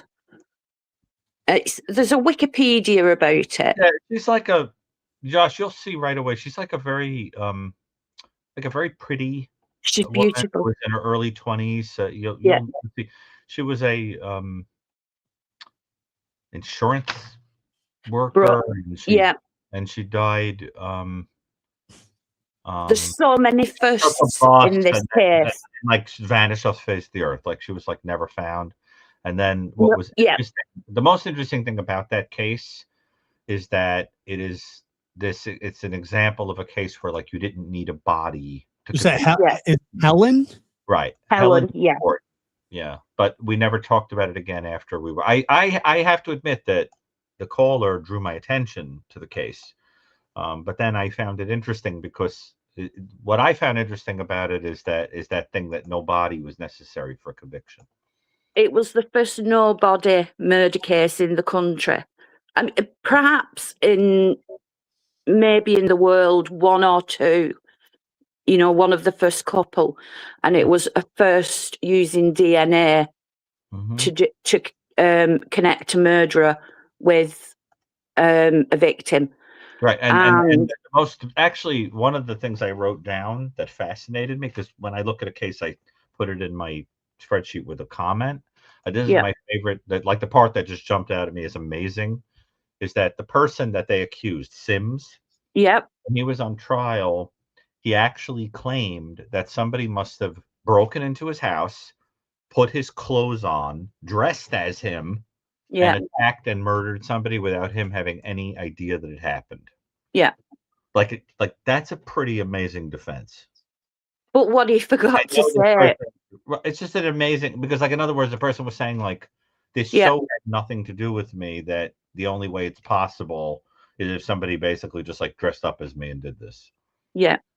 Right. And another interesting part of it was I'm good friends with Marie McCourt, who's Helen's mum. Oh, and we live near each other. So I was only a teenager at the time, but I'm friends with her, and I've been friends with her for about 20 years, and I've helped with the campaign. And she brought in Helen's Law, which is no body, no parole. Now, the interesting thing in this case is Sims got paroled without ever disclosing what he did with the body. Well, but in other words, can you imagine that? Does anybody question that he did it? It's unrefuted. He was seen. She got off the bus, and he was across the road in the pub, and he shouted of her. He was witnessed shouting of her across the street. She went into the pub to speak to him. The pub was closed, and then he murdered her inside the pub. There was earrings found. There was clothing found. His DNA was all over the place. But what gets me with this case is that the stupid judiciary parole board paroled him without him ever disclosing what he did with her body. Right. No, I understand. And she's never been found. She's still never been found. Well, the idea is that she was incinerated. I know it sounds awful, but the local gossip is he had a friend that worked at the local hospital and he took her to the incinerator. That's what a mother believes. But imagine being at that parole board to hear that this is what I wanted to bring to Josh. Yeah, right. To show Josh that this awful thing happened, that the mother had to sit there, listen to him, and then to be told, you're out. You can leave prison. Right. And she's like living now thinking, I'll never find her. Oh. Yeah. Yeah. It's just heartbreaking. And I don't know in England what a life sentence actually is. 25 years. Yeah. So, which makes no sense to me. But, no. And good behavior, you can be out in 15 for murdering somebody. Yeah. Yeah. It's ridiculous. Pretty unbelievable that, and I know that it needs an overhaul. Yeah, it's just ridiculous. And my son is a prison officer, and literally for the thing, you can get like 7 years and be out in 3. Yeah. It's just inconceivable that, I can't imagine what she's so upbeat, and her aim was to bring in Helen's Law so that it doesn't happen to anybody else, so that there's no one else got to suffer knowing that they'll, never have the loved one, but that the perpetrator will be walking free. Do you think, Josh? There's a law, though. Hold on one second. I wanted to read this. Yeah. There was a law that the law was passed just after the big C-19. In December 2015, Mary McCourt launched a campaign to enact a law that would prevent convicted murderers who refuse to reveal the location of the bodies of victims from being released on parole. Yeah. I think that's brilliant. Next time you talk to her, tell her Dr. Brucato said that's brilliant. You'd probably come and speak to you, like. Josh, couldn't you? Maybe we can talk to her on the show. I would love to. After you directed my attention to this case, I didn't Yeah. have my records, and I was thinking about speaking about it to a colleague of mine that is in the UK to see if she's familiar with it, and maybe she might have more information or whatever. But now I'm sort of wondering if we shouldn't have her, because she's a prominent media in the UK in forensics, and maybe we could have Oh, Marie, right. Okay. Josh. I mean, don't you think, Josh, that'd be an interesting thing to discuss? I would love to. I would love to talk to her. Yeah. So did it pass? Yeah, she changed the law. Yeah. Helen's law's in. Sorry about my throat.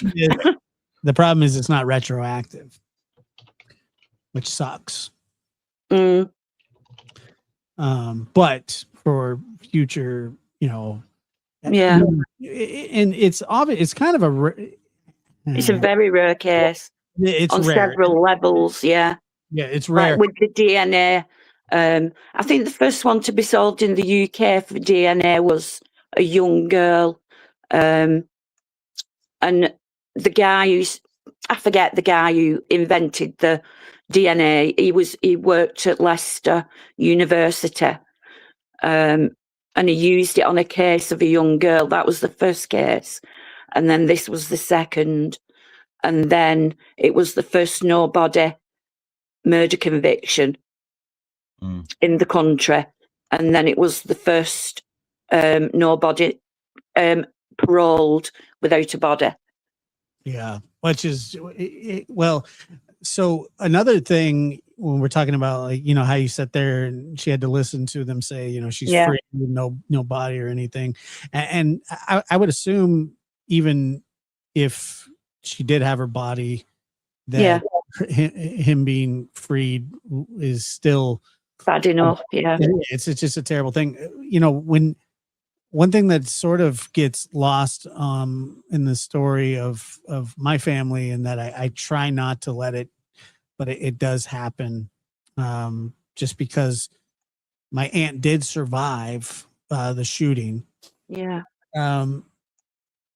I was heartbroken for her. That she has to live in a world where a man who tried to murder her, that did murder her sister, where she ran down the street and crawled under somebody's porch. The ambulance men were looking for her. They couldn't find her. And they almost didn't find her in time. But she had to sit there and listen to them say. And I'm telling you, my aunt, not my aunt that was shot, but my other aunt, because I have 4 aunts. And three aunts, one uncle, and she let out when they said that they were going to grant parole. She let out this high-pitched "Oh God," and I knew that was going to be bad. That the reaction was going to be bad, and so even just witnessing something like that. Because every time he had been denied. So I can't imagine what this mother went through. I mean, I can imagine, but yeah. It's just so. She's got no place to go. She's got nowhere to go and visit, or she's just got that picture on a wall with flowers and cards, obviously, and things like that, little trinkets. But she's got no. And to think that she could be, what could have happened to her, that's the local gossip. Yeah. Other than that, she could be anywhere nearby. Her clothes were found about 3 miles away, so he scattered them about. Is that her hypothesis of that he scattered the ashes? Yeah. After. Yeah. Well, sometimes I have to talk to, I this is my work. I speak to people that are victims of crime or have lost a family member. I'm aware of instances where people get so desperate to find out where their child is who's missing or dead, and no body's recovered, that they go to charlatans who pretend to have psychic ability. I mean, there's some people who may have things I don't understand, but they'll go to a charlatan, and the person will give them an answer for money, and that's supposed to give them closure, and they'll believe it because they want to. You remember, Josh, when there was a hot period of like talk shows having psychics on, and people would like stand up and they'd be like, "My mom's been missing for years," and then like without even skipping a beat, the person looks at you and is like, "Yeah, she drowned." What was the name that would go on? It was, I think it was like Montel. I can't remember. Oh, Sylvia Brown. Yeah. Oh yeah. Honey, the land. That one. Yeah. Yeah. This is the guy Ian Sims. Yeah. Oh, luckily, This guy's it didn't live long after he got out. He didn't live long. I think he lived probably 2 years. Oh, he's dead. Okay, cool. Yeah, he's dead. Yeah. The He's mother, dead, yeah. Marie looks, after you told me about the case and I was looking it up, you really get the sense that, like, just looking at a photo of her, that she lives in a state of just perpetual heartbreak. Yeah. Looks so heartbroken.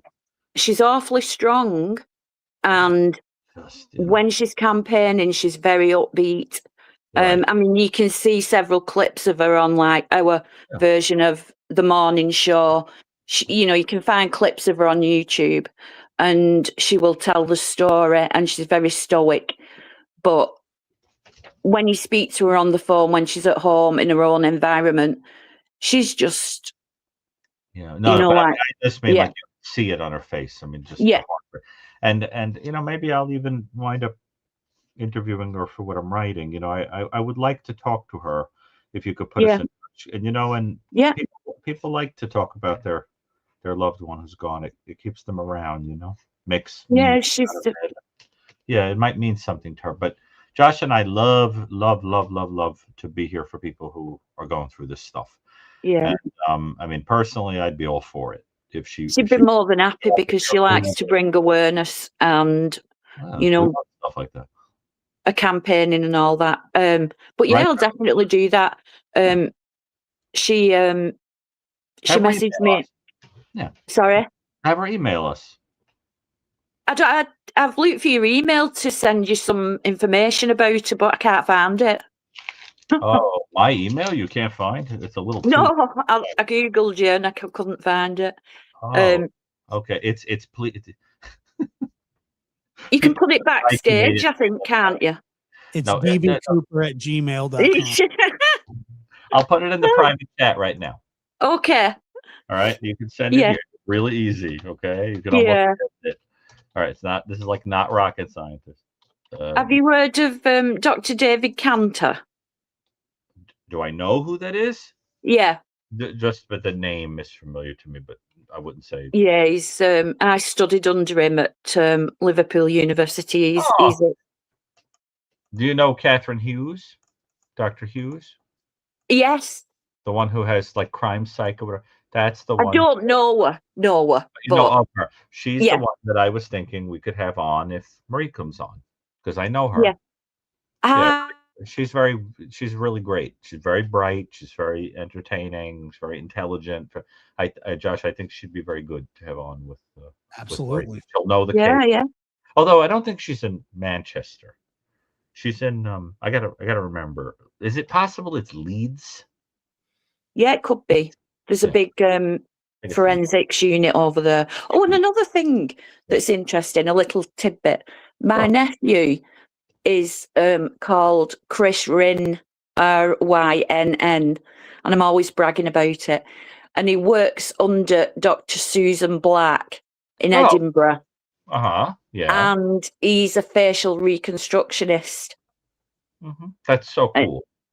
I love it. I just brag to everybody because he's my nephew by marriage.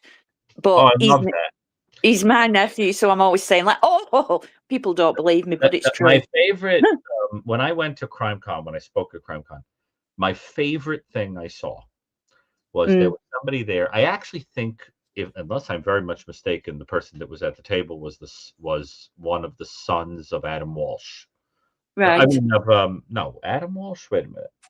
Who's the one that John Walsh, the one who had the show, right? Oh yeah, yeah. And the person at the table was using a skull to show how you could use clay and so forth to get a sense of what a person would look like based on it. And I was mesmerized by it. I was absolutely mesmerized. So it's brilliant. I love that, and it helps solve cases. So He's just done the Ice Age man. Yes, I know, but I will say something too. I think it's very beautiful that you are so close with Marie. I can tell you from working with people whose family members have been killed, that it means the world to them to have a stable person in their life. I mean, I imagine you've become almost like another daughter in a way, right? And there's something about that can mean the world to a person. I really hope you realize how much you must mean to Marie. Yeah, it's nothing. It's just nothing. I can do anything I can do for her, I'll do it, and there's no question. And she's got quite a few of us. She's got a lot of her phone's always going because it's like a little club we've got, and there's other people in it whose children, Denise Bulger, James Bulger. Oh, yes. You mean she knows another parent affected by this? They're all in a group together because we're all in the same area. Because that's another person that Josh and I would like. Oh God, that's horrific. Yeah, and I worked. Talk to them together. Yeah, 2 for 1. Josh, we talked about the Bulger case on this show. Yeah. So I really like the idea of, now look, this is Josh's show, so I'm just throwing suggestions out, but he seems to like the suggestions. But Josh, feel free to tell me to pound sand, But I like the idea of the author series because I know a lot of authors that are looking for venues, Yeah. I just literally got proposed to in the chat, Josh. Nice. Oh my God. When's the wedding? And the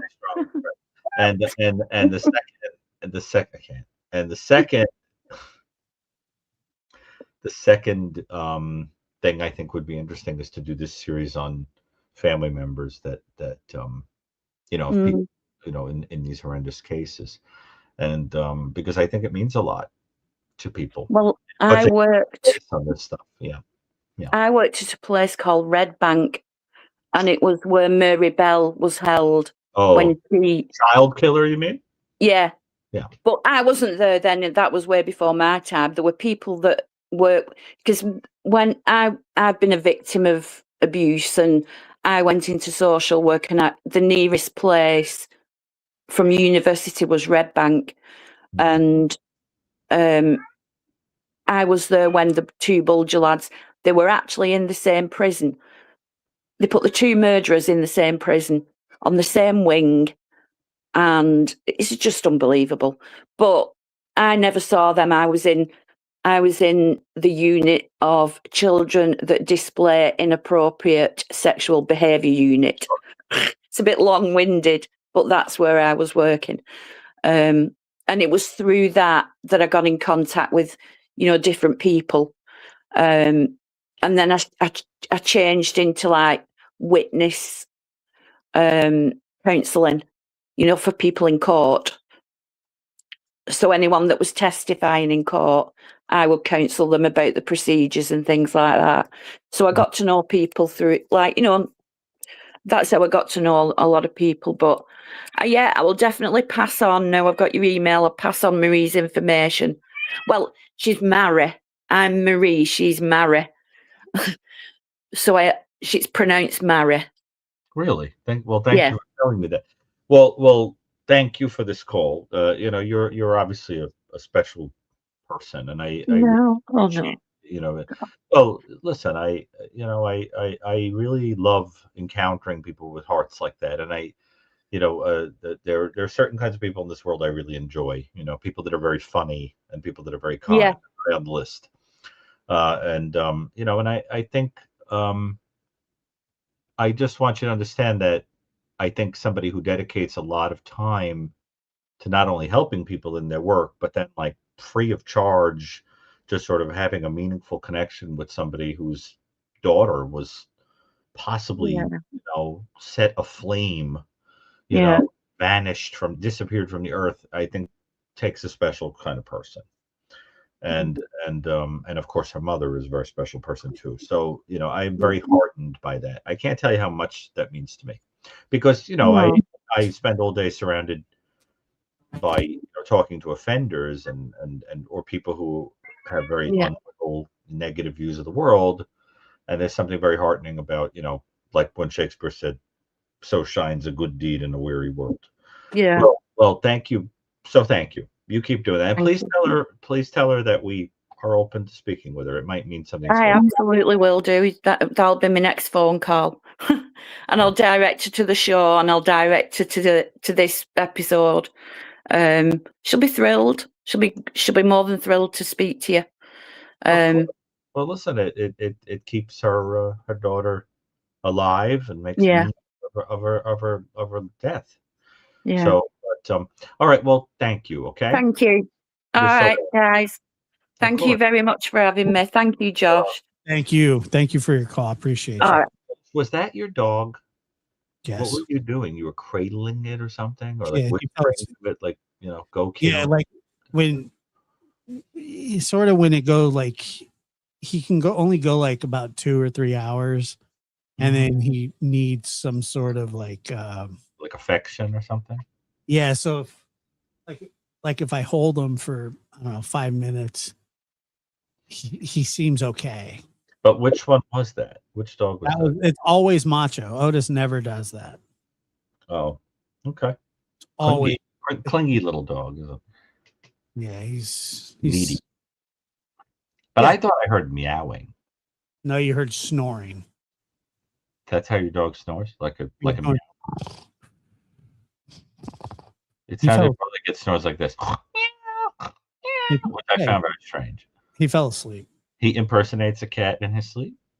That's some kind of disease. I don't know if he impersonates one, but see, Kelsey heard a meow also. Of course, anything that I say, it's always the opposite. Well, Kelsey likes to antagonize you. It's not just her, but yeah, she leads. What happened to the one who likes to antagonize me? She's not here anymore. I don't see her anymore. She's probably out picking out brooms to ride. Oh, Josh, she's very nice actually. but I don't even know who you're talking about. Sweet. Sweet soul. I don't know. No, something like that. But Kelsey loves to torture you. I think she lives for it. It amuses. I don't feel tortured. She thinks it's fun. She enjoys watching. I don't know. You have non-reactions. See, she knows. Now, is there anyone else? Yeah, we got a couple more. We do? I should have stopped begging. Next. Sue, go ahead. Where are you calling from, Sue? I'm calling from Oregon. Oregon. Have you ever called before, Sue? No, in fact, I heard you begging, and I thought I don't want Gary to beg, so I'm gonna jump on. And I had no idea I would get on. I love it. Then I thought, oh no, I was a little nervous, but I was waiting a bit while you talked to the last caller, so that helped. I think that was a very powerful call. Every once in a while we get these calls that lead to other episodes, that kind of thing, like where it opens up a whole new thing. And, after I read about that case, I have to say, I did think I'd like to write about it, and the idea that we could potentially speak to the mom is amazing. I think that'd be very powerful, right, Josh? What a story. What a horrible story. But anyway, so how can we help you? What comes to mind? Well, first of all, I want to say thank you, Josh, for doing the show, and that I'm praying for you. Appreciate it. Thank you.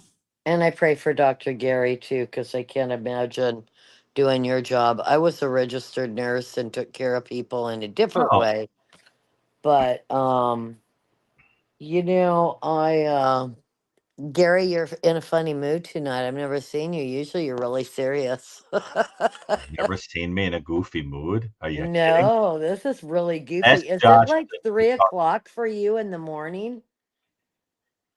It's 3:30 in the morning. Yes. 3:30 in the morning. Well, I It's came almost time for breakfast or whatever we decided to call the very brunch late tomorrow, right? breakfast Brunch. supper. Yes. I know. I have to drive and meet my son in about an Bitter. hour. Really? Bitter. I like Yeah. the bitter. Mhm. Yeah. Well, I lived in Utica, New York for about a year. We were learning some medical procedures there, so I worked at a hospital downtown. It was like Cool. 30 years ago. Mhm. I'm older. Okay. Older than I look. Anyway, So I you get have a true crime question for us? I don't know if it is. I tell you, the Nancy Guthrie has really Mhm. broken my heart from day one. I honestly thought she would be found alive.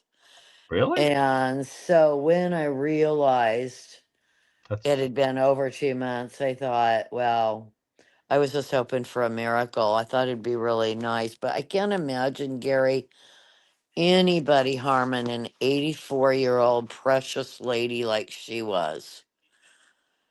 And I guess I don't know if I really want to know what kind of mind could harm somebody like that. you should read this.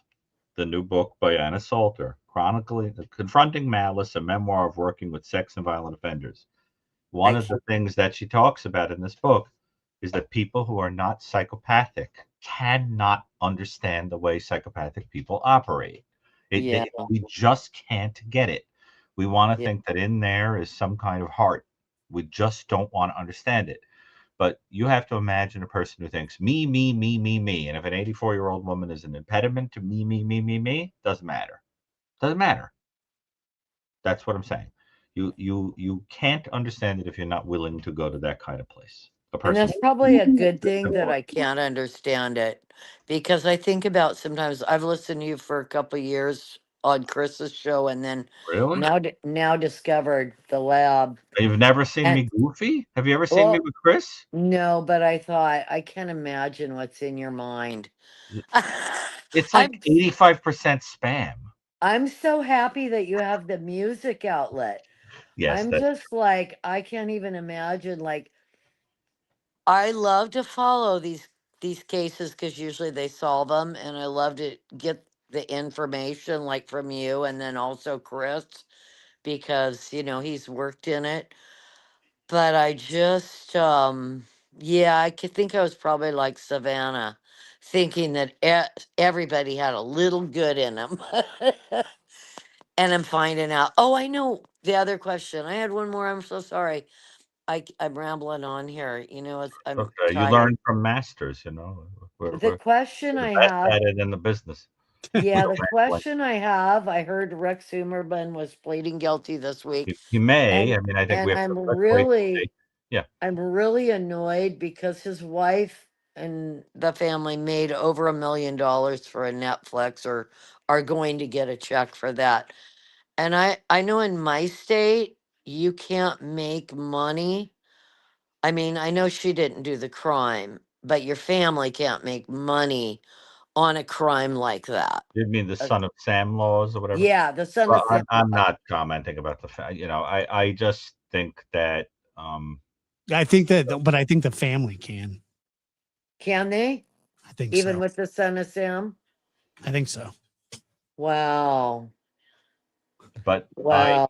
I think that if he does plead guilty, what I was saying earlier in the show was I think the true crime kind of lens is going to shift to him for a little while, and I'm worried the Guthrie case is going to dissipate, and because the case is benefiting from the public scrutiny, on in a way, but I also think the family suffers because of the public scrutiny. So it's tricky, but I think it helps that it's high profile. If it slips into the background, I mean, like for example, remember the big photo op of everybody going and looking at Emily Pike for Emily Pike, Oh, Emily yeah. Pike's killer. Okay, as soon as photo op was over, what's happened? She's become just another Native American child Well, murder somebody victim. mentioned her the other day on a show. It's terrible. Yeah, you know, it's really terrible what happens with the indigent population, and I think Please tell me where about it. they The where they focus of my even research. Yeah. where they even got that name indigent. They were the originals. You know what I mean? Right. They're the original people Or we would of say our native or country. indigenous or Native. but but but Yeah. but but what I'm saying is that there's this tragedy in this country where there's this like this flash of interest in a case, and then something else comes along, and we have this weird like true crime ADHD, where our attention span just goes to the thing that's the most salient. But the thing is, these are people like the and I'm worried that the family is going to say, now we're no one's talking about it as much, and then it allows people to sort of go 60 days turns into 70, turns into 80, turns into what I'm saying. And then Yeah. there are some cases Yeah. because nothing else is happening that's gobbling up the news, stays on the front page for a long time. So this one managed um, to stay central for a little while, but I think Hormon's going to eat it up, and it makes I sense. don't It's know. his personality maybe to want the. Yeah, I We don't don't know. know. He seems like a different person. He's very quiet. I really don't think he's like a BTK. Do you think he really wants a lot of attention? I don't think he'll talk a Um, lot. Do you? um, I think it's complicated. First of all, it depends when they evaluate him if he turns out to be a psychopath, a sadist, whatever. Oh man, About fifty he's got to percent. be all of the above. Well, about 50% of people like that are a little bit more like what you would call schizoid, a little bit less interested in connecting with people, grooming them, and chanting them. But then the other roughly 50% of offenders of that type are more the type that is attention seeking and kind of, arrogant and yappy and wants the attention. It all depends. But so you can get that mechanical detached type. But I would have thought of BTK as a mechanical detached type, and he loved getting up and speaking in a mechanical detached Oh, but way about his crime. he was always so arrogant. I remember Yeah, of when course, that's what I'm saying. do you remember when he got caught? He stood up and he said, "How dare you lie to me and say that you couldn't follow the internet or something like that? Well, You couldn't trace me." the problem is when you have a serial killer, if he does plead guilty, if he's a serial killer, you have to understand that serial killers, just by definition, there's this desire for domination and control that is always arrogant. I mean, just Yeah. central to the theme of them. And what I think is that it's very scary if you have someone with a mechanical detachment who also is arrogant. You have to imagine a person standing up in a courtroom and without any feeling at all saying, you know, then I did this to her and I did that to her and her eyes did this and her whatever did that, whatever. And like that hideous video of watching Dennis Rader talk about killing people and use phrases like "I put her Oh down yeah. like a Don't say dog." them right now. I have to go to sleep here real quick. Yeah, but Josh, you I, remember, right? I We get remember. Oh yeah, I remember. Oh, Josh is so Josh there. Josh, Yeah. you remember when BTK gave his flat description of putting people down? He used the phrase like they were dogs. Yeah. I remember. yeah, That mechanical detachment can make it so terrifying. Yeah. yeah, And He, I think Horriman, if he's guilty, is the type that'll give that kind of description.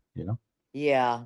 I I picked think her you're up right. for this. One Right. one other thing though, I think Brian Anton. Do you guys know who he is? Of course, he's like He is met him. Yeah, met him. keeping that alive, I think, in Arizona. And right His now, reporting's been terrific. I think yeah, Brian Anton has yeah. Josh, do you know Brian? not personally, but I know who he is. Yeah. I watch I his bet show. what do you say? I watch his show. Yeah, I was gonna say I do too. I bet that he'd love to be on your show. Yeah. Um, He's I mean, we know a lot of the same people and stuff, but yeah, he's a I like pretty him. ethical reporter, and I like the reporting that he does. yeah, they He's say you can take careful. it. He's You careful. He you doesn't can like yeah. you Do can BS. take it to the bank. He just checks stuff out before he reports it. Yeah. And he's And very so, likable and watchable and oh, yes, I think he's very respectful, but yeah, it's sweet. amazing how he got into places on the Nancy Guthrie that other people couldn't. But when the cops saw him and be like, step back, he would. He's very nice. And even the neighbors got to like him. In fact, they looked forward when Yeah, he came back because he's the only one going back. And they actually are a little bit nervous there, which you can understand because they haven't caught this guy. They don't know what's going on. But I know we all have to go to sleep. So I'm going to tell you guys thank you very much for all that you do and happy Easter to both of you. thank you, sir. I appreciate you calling. Good night. Night. Thank you. A very nice person. We got There's somebody else? one more. Yeah. Let me see here. Oh boy. Jolie, is that how you say your name? That's it. You got it. Where are you calling from, Jolie? Florida. How are you doing tonight? I'm doing fine. Good. I had called in a couple months ago, you might remember, and talked. Some of your audience was boohoo in it, but I talked about my 53 years of happy married life and Oh yeah. yes. And then Dr. You did a song for me the first time ever I saw your face. Remember Oh that? yeah, of course. Anyway, the reason I called, hopefully I end in a happy note. Um, I wanted to share a little bit about my hardship that I went through and how it turned out for the better. Oh. Okay, I had 3 babies in 3 years. I was 20, 21, 22. Wow. And the first baby was born with hyaline membrane disease, which is what the Kennedy baby died of. And he survived. He's doing wonderful. And the second baby died of crib death at 5 months old. Oh. And so we talked tonight about sadness and sorrow from loss. So I, it was very, very, very hard, very hard. I'm 73 now, so it's been a while, and I still wait. I wait and I wait for my turn to see him when I go to the next world. But the third baby was born, and the doctor was, as we were told, smoking pot and dropped him on his head. And they told us that he would be forever a vegetable, to just walk away, shut the door. They'll take care of him. They'll put him in an institution, and he'll never walk, talk, crawl, sit up, nothing. And my husband and I said, no, he's ours, and we're taking him home. And we did. And at 4 years old, he still couldn't sit up straight. We had to put him in a high chair and tie him in with a little towel so that he wouldn't fall over, because if he fell over, he couldn't right himself up. But he had a brother and 4 cousins, and they all played Atari, and he wanted to play it. So he learned to do that. Eye hand coordination. It was amazing. And they swam in the pool, and um, he was paralyzed on one side because when they dropped him, it was like a major stroke. It was a hemorrhage in the back of his brain. So he could only swim with one arm, but he swam in a circle until he learned to swim straight. He fell down about a million times and hurt himself, and the doctors taught us how to repair those boo boos when he got them. But today, he is almost 50. He's has his own home, his own car. He is the only one in our family that went to college. He graduated with a degree in psychology and business efficiency from the University of South Florida. And he's a master plumber. And he is amazing. And we survived. And hard as it was, we thrived in the long run. and without alcohol, without drugs, just with prayer, faith, and trust. And there is happiness if you persevere through something, I guess is what I'm trying to say. I had originally called about Miss Guthrie. I wanted to tell you something about that. But then I heard that lady and the sorrow from losing her daughter. And I just wanted to share that we did make it. And we're retired now. I'm 73. Bob is 78. And we're still happy as two kids when we were 20. We still love each other very much. Our kids have grown up. We have grandchildren now. And all the stories that I hear on here are usually murder or missing and death. And I was just hoping that I could share that we can survive Yeah, hardship. with love, you could survive anything. With love, you can. Right. My question on Miss Guthrie. I think it's so sweet how you told that story, and then with all this humility, you just sort of go, well, anyway, let's talk about Miss Guthrie. Like it's like you told this story that's like this unbelievable, sort of heartbreaking tragedy that turned into a beautiful story of love and survival and resiliency, and everyone is just sort of sitting there going, I'm not crying, you're crying, like it's a very, very powerful. And then it's so second nature to you that you just feel like you're just imparting like like the weather, but it's a very powerful story to a lot Well, of I mean, I honestly, I was enthralled with every word that you said. I really, Thank you. It was excellent. I think I feel yeah, go ahead, please. I feel guilty. Why?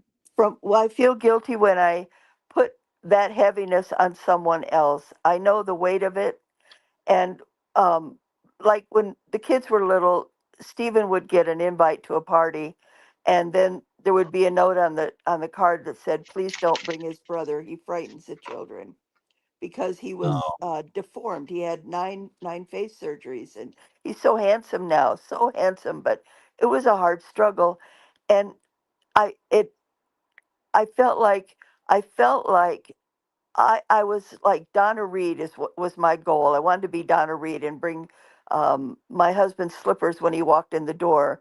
And I lived in the TV fantasy world when I got married, and then everything changed. Nothing was the way it was supposed to be in my brain, so I had to learn to adapt. And I other people went on with the Donna Reed and the Barbie doll existence. They went on with their lives the way the storybook tells it, and Well, mine it's wasn't so that beautiful. way. But the way that you loved someone into fruition is just so extraordinary. And it's funny. I had this strange experience, because it sounds like when you refer to the next life, you're a spiritual person. I'm not sure what your belief Yes, I system am. is. I happen to be Christian. I don't know what your particular belief. I would call myself a Catholic Costal. Oh, okay. Oh, I'm a I love it. Catholic Now, with a there's a very portmanteau for you. Pentecostal Right. fire. Okay. Well, I happen to be Roman Catholic, and even though when I leave my office, the therapist hat is supposed to sort of stay on the hook. Whenever I'm in a community like a church or whatever, people come to me and they tell me things, and then they go about their business. And I had this strange experience where, it sounds like at least half of you has a Catholic background, right? That on Good Friday there's this ceremony where they'll take a crucifix, and the priest and the altar servers will hold the crucifix, and people will come up and in some way venerate it, kiss it, Yes. kneel, Yes. whatever. Okay. So I had this experience where there was a whole slew of people that were walking up to do that. And I had been spoken to in private by a few of these people who didn't even know each other. And I knew that one of them was dealing with the suicide of a family member, and another person in the group was dealing with someone who had very serious intellectual disability and psychiatric difficulty. And there was another one who was dealing with an alcohol issue in the family and whatever. And as I was watching them go up, each of them, kissing the feet of the corpus, of Christ on the crucifix or kneeling or whatever, I knew the kinds of burdens that they were bearing privately because, people talk to me, right? And I won't say where this is or who this is or whatever. Okay. But it made me understand what is inside of so many of us when we are walking toward God, right? That every one of these people online has got their stuff, right? And I also knew that each of these people behaved in the most incredibly heroic way faced with it. And it made me understand how each of us gets across and then we get a chance to kind of be Christ-like to someone at the same time. You know what I mean? I do. And so that it has a redemptive kind of quality. And it made me understand that all of us, whether we like it or not, are going to be confronted in life by these crosses. And watching it was such an amazing experience knowing just glimpses of what was inside of some of these people. I said to myself, each person has this incredibly profoundly personal relationship with God, where each of them has tragedies that I couldn't handle. I could handle mine. I couldn't handle theirs. You know what I'm saying? It's I a do. remarkable thing.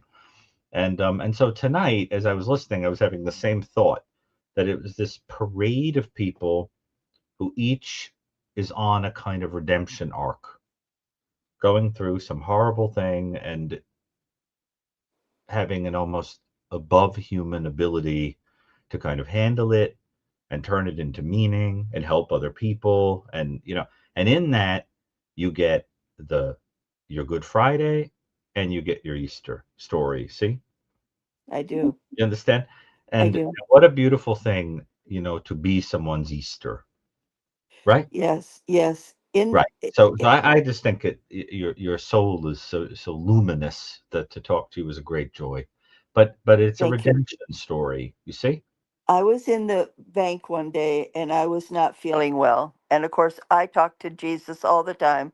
He Yeah. doesn't always talk to me, but I talk to him all the time. He cares And about the most boring stuff. You just keep on. yes, common, like a child would talk to a father. And so I said to him, I don't know whether I should leave this line or not. This is a true story. And this is what I heard. Look at the gentleman in front of you. So I did. He Mhm. looked like he could have been the president of the bank, very well dressed, very well mannered. And I said, okay, I see him. And he says, now look at the woman behind you. And I did. And she was beautiful, dressed to the nines. I mean, just Good. lovely. And I said, I see her. He said, now look through my eyes. And I looked at the gentleman and he could barely hold the strain. It felt like he was being bench pressed by 1,000 pounds. He was sweating. He was still trying to juggle balls in the air, and it just was overwhelming for me to see that. Mm. And he explained to me that the man is trying to keep up with all the toys his kids want, and his wife wants a 3-car garage, and it's just more than he can handle, and yet you can't see that. And so I turned around. He says, now look behind you. And I did. And under that makeup, she had been beaten to, black and blue all over, and it broke my heart. And I turned around. I said, okay. And he said, you see, Jolie, people are wearing masks because they have to survive. If they don't, they get eaten alive. But underneath is a beating heart, a real fleshy human. And had you fallen or fainted, they would have been glad to be taking those masks off for a minute and rescuing you. Never fear that. So when I see people and Mm. they're crabby or they're angry or they're ugly for some reason, I always wonder and I ask, can I see what the problem is? And usually it's some pain that never got healed. And some scar that they didn't know what to do, and there was no compassion around them. For me, I had my husband, strong as an ox and so holy, and he would hold me when I cried, and when it got to be too much, he made me go on a retreat. I didn't want to go. I didn't want to be around a bunch of gabby women that just talked about purses and suitcases and fun things, and my life was different than that, but I went anyway, and it was the best that ever happened, because as the people were coming around to pray over people, I didn't want that. I'm talking and fighting, and I'm telling him, I don't know, I'm pretty happy in my little castle, is what I said. I'm sharing a very private conversation. Well, listening to you, I'm sitting here thinking to myself, I'm kind of glad I'll get to be in heaven with this lady. Oh my, That, thank you. don't you think, Josh? It'll be fun. You're a trip, So so I'm but then what? so I'm sitting here and I'm waiting, and I'm struggling, and I said, Lord, I'm really happy in my little castle, and Mhm. nobody's going to hurt me anymore. And he said, it's not a castle, it's a prison, and you built it brick by brick. But look around the room and see all these happy people. I want you to be happy. And I'm like, well, I'm okay. I don't need happy. I'm making it. I'm gonna make it. And he said, I want you to trust and be happy. So finally, they're going to pray for me, and I'm nervous, but I said, okay, well, I all love right, Jesus, you can come in my heart, but if you hurt me, I'm done. And I'm sorry I said that, but it's what I really felt. And when he touched me, or they touched me, he said, look at your heart. It's gangrene from suffering. But he says, pay it no mind. And in my mind, he like throws it away, and he gives me this new heart. And I had such joy that people that meet me call me Jolly Jolie. No one has any idea Uh-huh. that I ever suffered, because it was a total healing for me. It was miraculous. And Yeah. so I can't take any credit for that. But what it did teach me is how to feed the homeless, which we did for But 6 you years. know that is a cause that's very, very dear to me. You remember in Matthew 25 when Jesus talks about Yes, that which you did to the least of my people, you did it to me, right? Remember? I was yes, I hungry, you do. gave me to eat. I was thirsty, you gave me. Imagine Judgment Day when you're online, symbolically or whatever, right? And you get up to Jesus, and the question is, let me think about what you did for me. And the answer is, you taught me how to swim. It's a beautiful thing, isn't it? Thank you. Yes, thank you. You understand? Yes, I do. Right. And you did. You understand? Yes, and I'm hoping, there's so much suffering in this world already, that I could bring some joy tonight. That's my hope, that there's nothing that we cannot get through together. We just have to be brave enough to take the mask off a little bit and say, I'm hurting. That's not fair. Can you just hold me? And if we could learn to do that with each other, just be a little bit vulnerable. And it's not easy, but a little vulnerable with each other, I think it will change things in the world. And maybe I'm just a Pollyanna. My mother used to call me that. You're just a Pollyanna, Jolie. And it's true, but I've seen effect and change with love. And the True. light shines into the darkness. That's right. And I just think this is Well, I beautiful. think I'm so happy you called. that your hope that you could shed a little love and positivity. I think you nailed it. Of course. I don't think there's any doubt that that's what you did. I'm glad. I mean, it just truly, I appreciate you being vulnerable with us and sharing those sentiments, and I think that the audience has enjoyed it, and I think that the future audience, when they listen to it, will also. Jolie, thank you very much. Will you care if I say a quick prayer?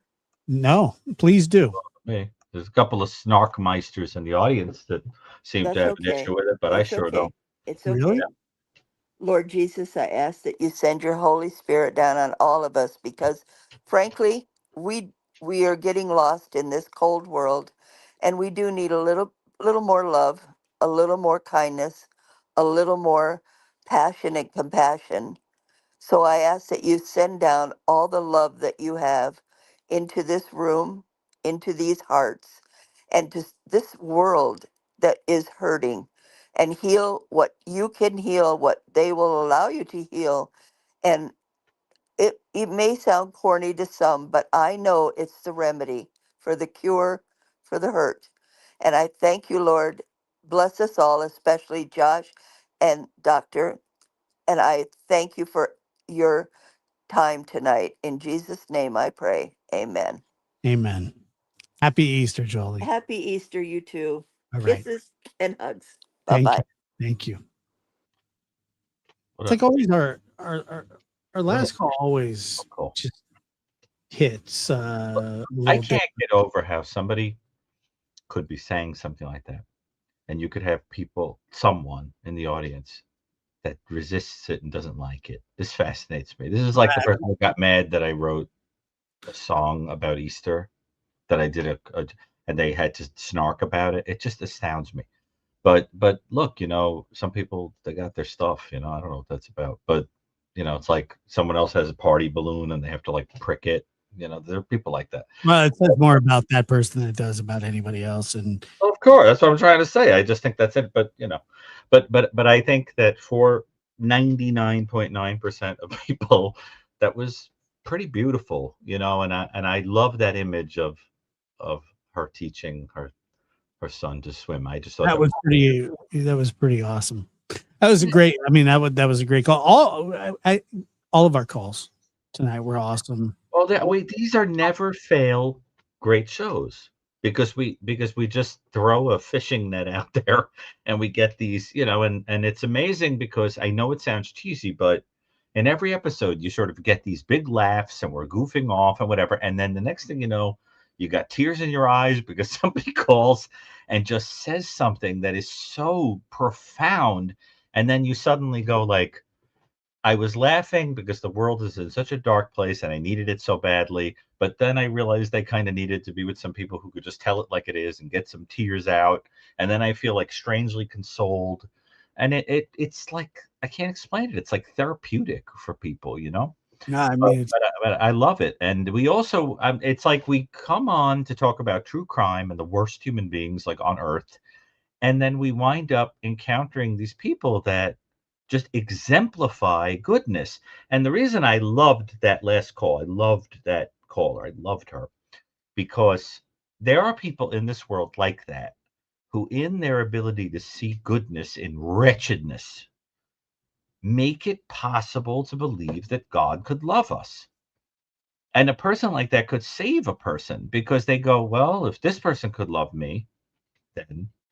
And it's like, there's just something about that kind of person, who looks at a person and goes like, everybody thinks this person is garbage, but like, I see something in there. Like there's a spark of God in there. And that just blew me away. And and said with such confidence. I mean, she was such a poster for living a good life and shooting like a cannonball straight to heaven. but it was so soothing too, just to listen to. Go out and just like, yeah. And all those years with her partner and how sweet, how much they care about each other and how like no one else exists in the world for either of them in terms of where their eyes wander. And it's just beautiful. Yeah, it's amazing.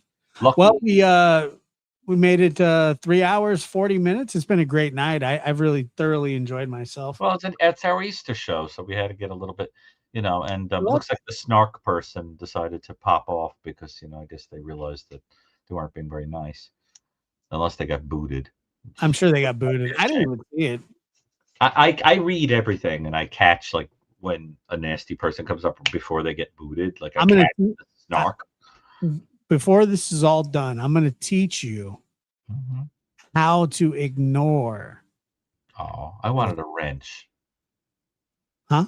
Can I have a wrench? Yeah, I don't care, but so I can hit delete. Sure. Well, didn't our mods do that? Yeah, they're good at it, but like I want the pleasure. You No. want to do it. You want to do it yourself. But I don't really want to. I wouldn't ever want to jet. So. I used to do the same thing though. I used to. People are just mean sometimes. They're really mean. Now. Cheers. But I do want to say thank you to everyone for I know I do Josh's show a lot, and I hope that people don't have the feeling that I'm on too much or that I'm like hijacking your time with Josh or something. Josh invites me because people supposedly like it. Yeah. But if you don't, like it. tell him. But so I really appreciate it. And I really appreciate I saw that The New Evil became the #1 book in forensic psych again. On Knew that was going to happen. I was thrilled after it sold out in Australia. So that was wonderful. And thank you to the people who listened to the piano show. I sort of like temporarily took it down. I was rethinking if I should keep doing it, and then I put back in a limited way. And I do appreciate the people who surprised me, by sending a couple of bucks that I use for coffee or a snack or something, because it feels like a kind. As I keep saying, I'll live without it, but it's a gesture that I find more powerful than the couple of dollars. It's the idea that the music is touching and that people care. And it's like I had the one nasty, but most people are pretty amazing, Absolutely. in terms of liking it. And and people were sad when it wasn't there, so I kept doing it. Absolutely. But in the meantime, Josh, we have some great shows coming up. I think the Anna Salter one will be brilliant to have her on. She is mesmerizing. You will absolutely love her. I'm so excited about that. So I love talking to her. And if you haven't checked out the last show, with Diane Fanning, it was Diane and John together is a trip. it was stellar. I mean, it was so good. And I thank you for setting that up, and I look forward to Ann Salter coming on as well. I can't wait. And I hope that tomorrow you have a blessed day with your family. You mean today? Or today? Well, see, I don't actually count it till tomorrow until you go to sleep. Well, okay, that's a good rationalization. And I do want to say also, I was joking, obviously, about the turtle. No, I wasn't joking about. I was joking about that I do get a lot of weird messages, I'm not gonna lie, but that doesn't mean that I don't think it's sweet and nice when people write me legitimately, right? So don't ever feel like I'm not open to getting really, because I get a lot of really good questions. Sometimes people have really good ideas and tips on things. Sometimes people have ideas for things that would be good for a show, and then they talk to Josh about them, or they write to him directly. Sometimes people write about spiritual stuff or stuff where I've had to direct people to someone who could be better to help them with the issue that they're contacting me about. And a lot of times people write me about signing books. So, but I just don't like the idea that if you took me too seriously, you might have thought that I was saying like, I don't like to hear from people. So don't take me the wrong way. But do I get some strange ones? Yeah, I do. I do too. But I get way more ones that are interesting and thoughtful and kind, and but no love letters. That's not true. You get them here. I don't see anything. Gosh, if you were in like one of those date auctions, like a celebrity auction, I think you'd get at least $9.99. I'd probably get $4, $5. Definitely. It'd be like me, like Yahoo Serious would get a higher bid. Maybe like Pauly Shore, Carrot Top, they'd get much better, but I think you do pretty well in one of those. Happy Easter. Thank you so much. Enjoy Sunday with families. Looking forward to the Salter panel coming up. I am too. He is risen. Somebody says, Josh, I date you. See? There you go. You got your pick of the litter. That's very nice. Very nice. All right, guys. Well, y'all have a good night. Dr. Gary, thank you. I'm sure I'll talk to you tomorrow or today. Happy Easter. Like I'm torn, Josh. Which one did I like better? That beautiful call from Jolie or the call where we were told that a woman on a cane reenacted the Guthrie garage scene. I think that It was like apples and oranges. Right? Yeah, I think that it's opposite ends of the spectrum. They were both so good in their respective corners. Does that make sense? Yes, because one was the apex of comic wackiness, and one was like the apex of like mystical spirituality. Like I don't know how else to put it. but it's like they're both sort of brilliant. I love all the calls. Also, the lady that has that trial coming up, I really enjoyed that. Oh yeah, how could I forget? That was also. I love when Joey. They were all wonderful calls. Joey was a great call too. But it feels like that call about the woman that said she actually when she said she got a stopwatch. I might make that. I might make that a standalone. I might have to just clip that. Yeah, because she's like, she has that great way of talking, and she's like, and then I got a stopwatch, and I walked in. And then you told her to basically jump out of an airplane. I told her that she should reenact DB Cooper, and it really got funny. I don't know. Then you said, and I said, so you want her to jump out of an airplane with the king? You said, no, I forgot about that part. And then I told her that I wouldn't be surprised if she got a bunch of people who sat around her in a square shape and went, yeah, I heard that. Impersonate the plane. Great. I just think she's funny. Yeah, anyway, but Maker 1980 says happy Easter. Thank you so much. I appreciate you. And how frequently are we doing these call-ins, by the way? I think what? Once a week, maybe every two. Because if we really do an author series, and then we have our sort of serial killer series that we've basically been doing, right? And then we have the call-in series, and then we might have like family members of victims, series. It's almost like I wish that there was a way that on YouTube you could sort them into subsets so that people. You can, you can make playlists, yeah, because people are interested in that, that, you know what I'm saying? Like these call-in shows, you can watch them back to back. They're a trip. But I think people are going to want to watch the author series back to back. Although I don't think we're ever going to be able to do one again without having John there together with Diane, because people love them. They were like breakout characters. They're like, bring them back. Bring them. They're hilarious together. Yeah. Oh yeah. John is good anytime, but funny. Yes. Yeah, he's always fantastic. My favorite moment in the last one was when we said, "Are you guys feeling tired? Like, do you want to go?" And Diane was like, "I'm okay." And then John was like, I did meth before I got on, and it feels good. It makes you grit your teeth too." And I just died laughing. He's so. And he said it so like. Just so casually, he's like, it's just nonchalant. That's what makes him so funny. And also, I'm telling you, it's hard to bear in mind how well known Diane Fanning is. I mean, she was like, came to the attention of the Edgars, so this is nobody. And you shared with her your story about the camels, and she died laughing. It's like you might as well have like Stephen King on to like crack up at your story. Like it was just very funny because she's so prominent, and you told her the story about the camels, and she loved it. She got such a kick out of it. And then she said it's a cute premise, and people laugh at it because it's funny. Yeah. And then she said that. And then when I said, the chat is getting on me, saying that there's no camels in Persian, she goes, "I'm sure there are, honey." Oh, yeah, and she's like, "I think you should learn Farsi." Because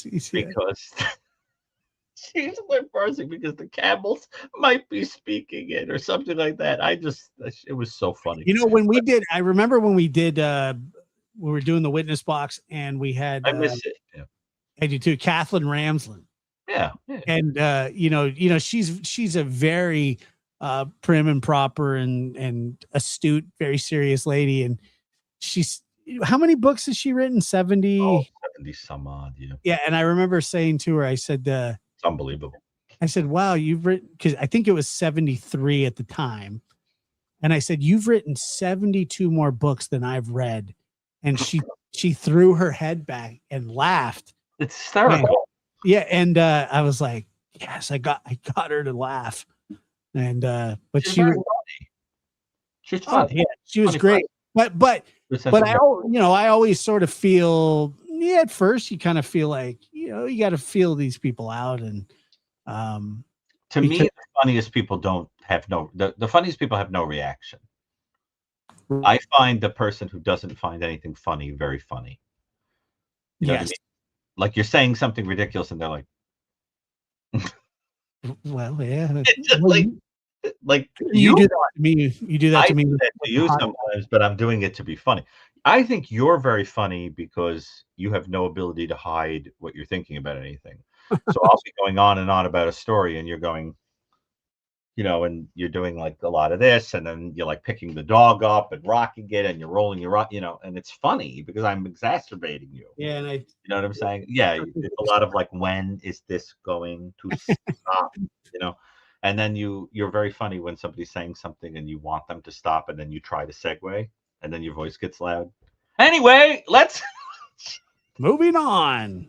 yeah, you're like, let's jump into this, and then it's just funny. I mean, you're a very funny person. And then when you get moody and you're like, yeah, I get moody. I'm gonna shut this down. Bye.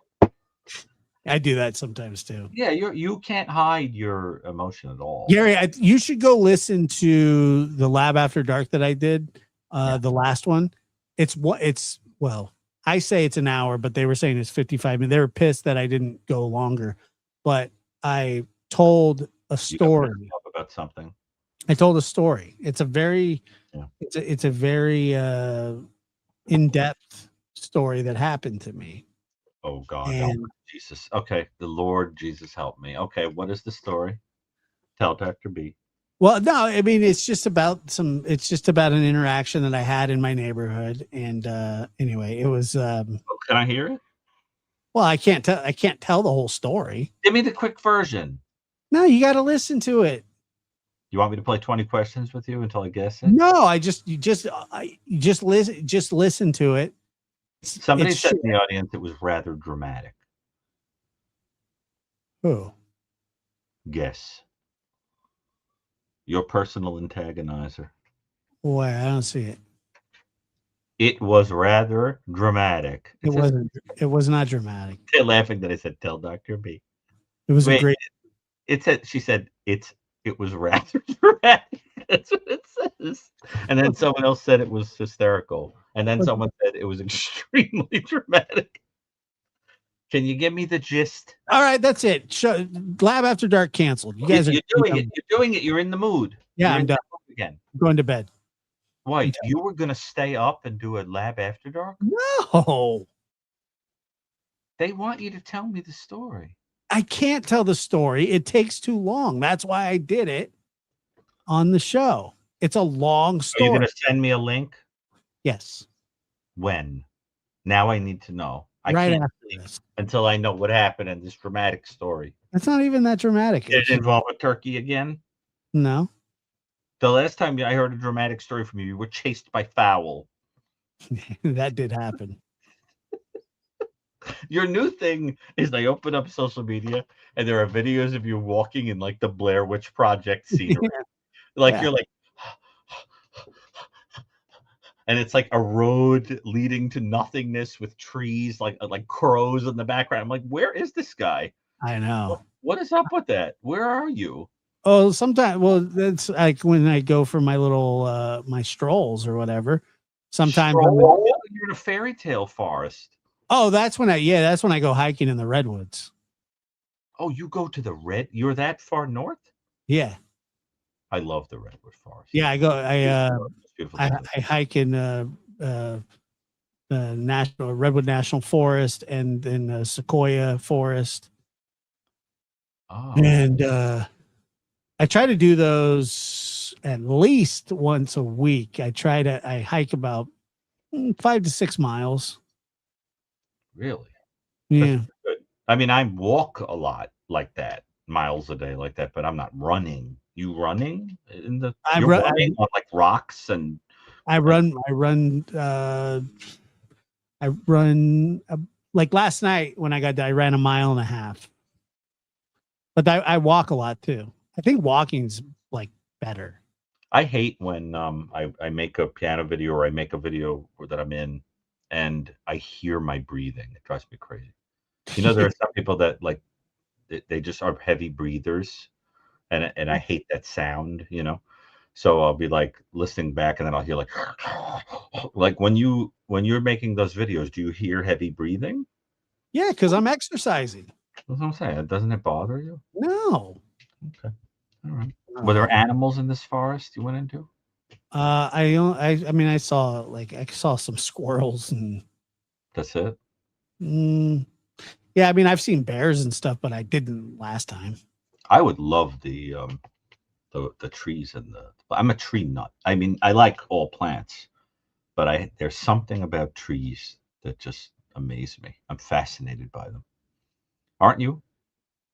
Yeah, well, I think that redwood trees are like some of the most beautiful, like living things you've ever seen. Well, and I grew up around them, and I still think that they're just fabulous. Well, and listen, perfect way to end our Easter conversation. Remember, the world fell and was redeemed in a garden. We fell because of a tree, and we were redeemed by somebody nailed to one. Trees are, from a spiritual perspective, are very, very powerful. See? It's true. God has a weird rhyming kind of poetry to things like that. You know? True. Right. That's how he seems to work. It fascinates me. Well, look, I think that it's great that you're in this structured kind of controlled thing. I think it is helping you through that thing with your dad. I think so. When will you know officially if he is out? Not for like 4 more months. 5. 4 months is a joke. That's going to be here before you know it. Yeah, but still. Yeah. It's Well, just not tomorrow, but I'm ready. I'm ready for whatever. well, you got this family, right? Sure. And Yeah. and I hope this helps. I hope this helps. And you It know, certainly does. you call me. It certainly does, Dr. Gary. And I'm going to go watch whatever the heck it is, but I'm going to text you when it's over and be like, why did you make me watch? I know it's going to be the most ridiculous thing. Is great. it like reciting another poem or? No, it's like a story that happened to me that it's just a neighbor pissed me off, and it's a whole story about it. And you ended the show early? No, I was just done. Like you're like, story's over, goodbye, and like you walked off like Andy Kaufman. It was a standalone story. That was the one reason that I came on, was to tell the story, and then I was done. I didn't want to taint it with I did a little preamble. I talked a little bit about something else, and then I got into the story, and then it was over. That's People want me to read something. All right, hurry up. But the thing is, it's such a long live. If I read something, you're probably going to want to kill me. No, you can read something. I just got to take the dogs out in a minute. I feel like reading The Selfish Giant. Did you ever read that? Never. By Oscar Wilde? No. You know who Oscar Wilde is, though, right? I do. The one who wrote The Importance of Being Earnest or whatever. It's not very long. It's a little children's thing, but it might take 2 minutes. Go ahead. You sure? Of It's not a book. That's not a book. It's just, yeah, they're like, he doesn't want to hear this. He wants to go. Yes, I do. But if you really want me to, I will, because I love it so much. All right. Let's see. It's not true. As long as you know that it might take me 2-3 minutes to read it. Okay. It was published in 1888, and it's about something deeper than it looks like at first glance. Okay, let's see. Well, this might take 3-4 minutes. Let's see. First it was 2 minutes. Now it's 3. Now I'm looking at how long it. Okay, as long as people are cool with it, and if you don't like it, I'm sorry, hasta salonga. But if you enjoy it, let's go. All right. So this is The Selfish Giant. Every afternoon, as they were coming from school, the children used to go and play in the giant's garden. It was a large, lovely garden with soft green grass. Here and there over the grass stood beautiful flowers like stars And there were 12 peach trees that in the springtime broke out into delicate blossoms of pink and pearl, and in the autumn bore rich fruit. The birds sat on the trees and sang so sweetly that the children used to stop their games in order to listen to them. "How happy we are here," they cried to each other. One day the giant came back. He had been to visit his friend, the Cornish ogre, and had stayed with him for 7 years. After the 7 years were over, he had said all that he had to say, for his conversation was limited, and he determined to return to his own castle. When he arrived, he saw the children playing in the garden. "What are you doing here?" he cried in a gruff voice, and the children ran away. "My own garden is my own garden," said the giant. "Anyone can understand that, and I will not allow anybody to play in it but myself." So he built a high wall around it and put up a notice board. "Trespassers will be prosecuted." He was a very selfish giant.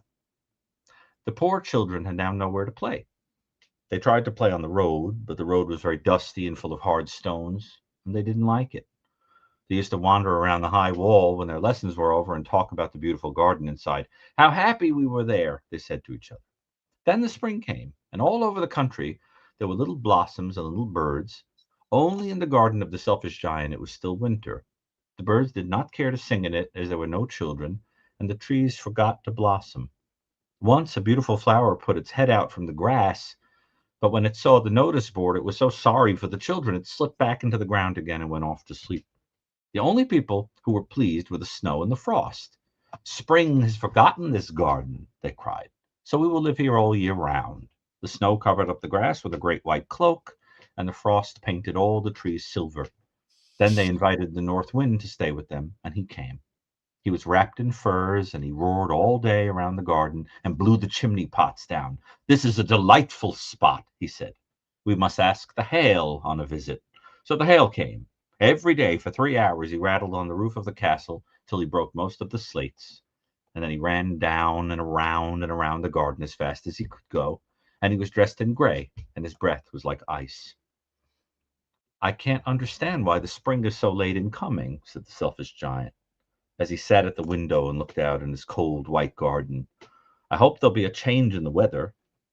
But the spring never came, nor the summer. The autumn gave golden fruit to every garden, but the giant's garden she gave none. "He's too selfish," she said.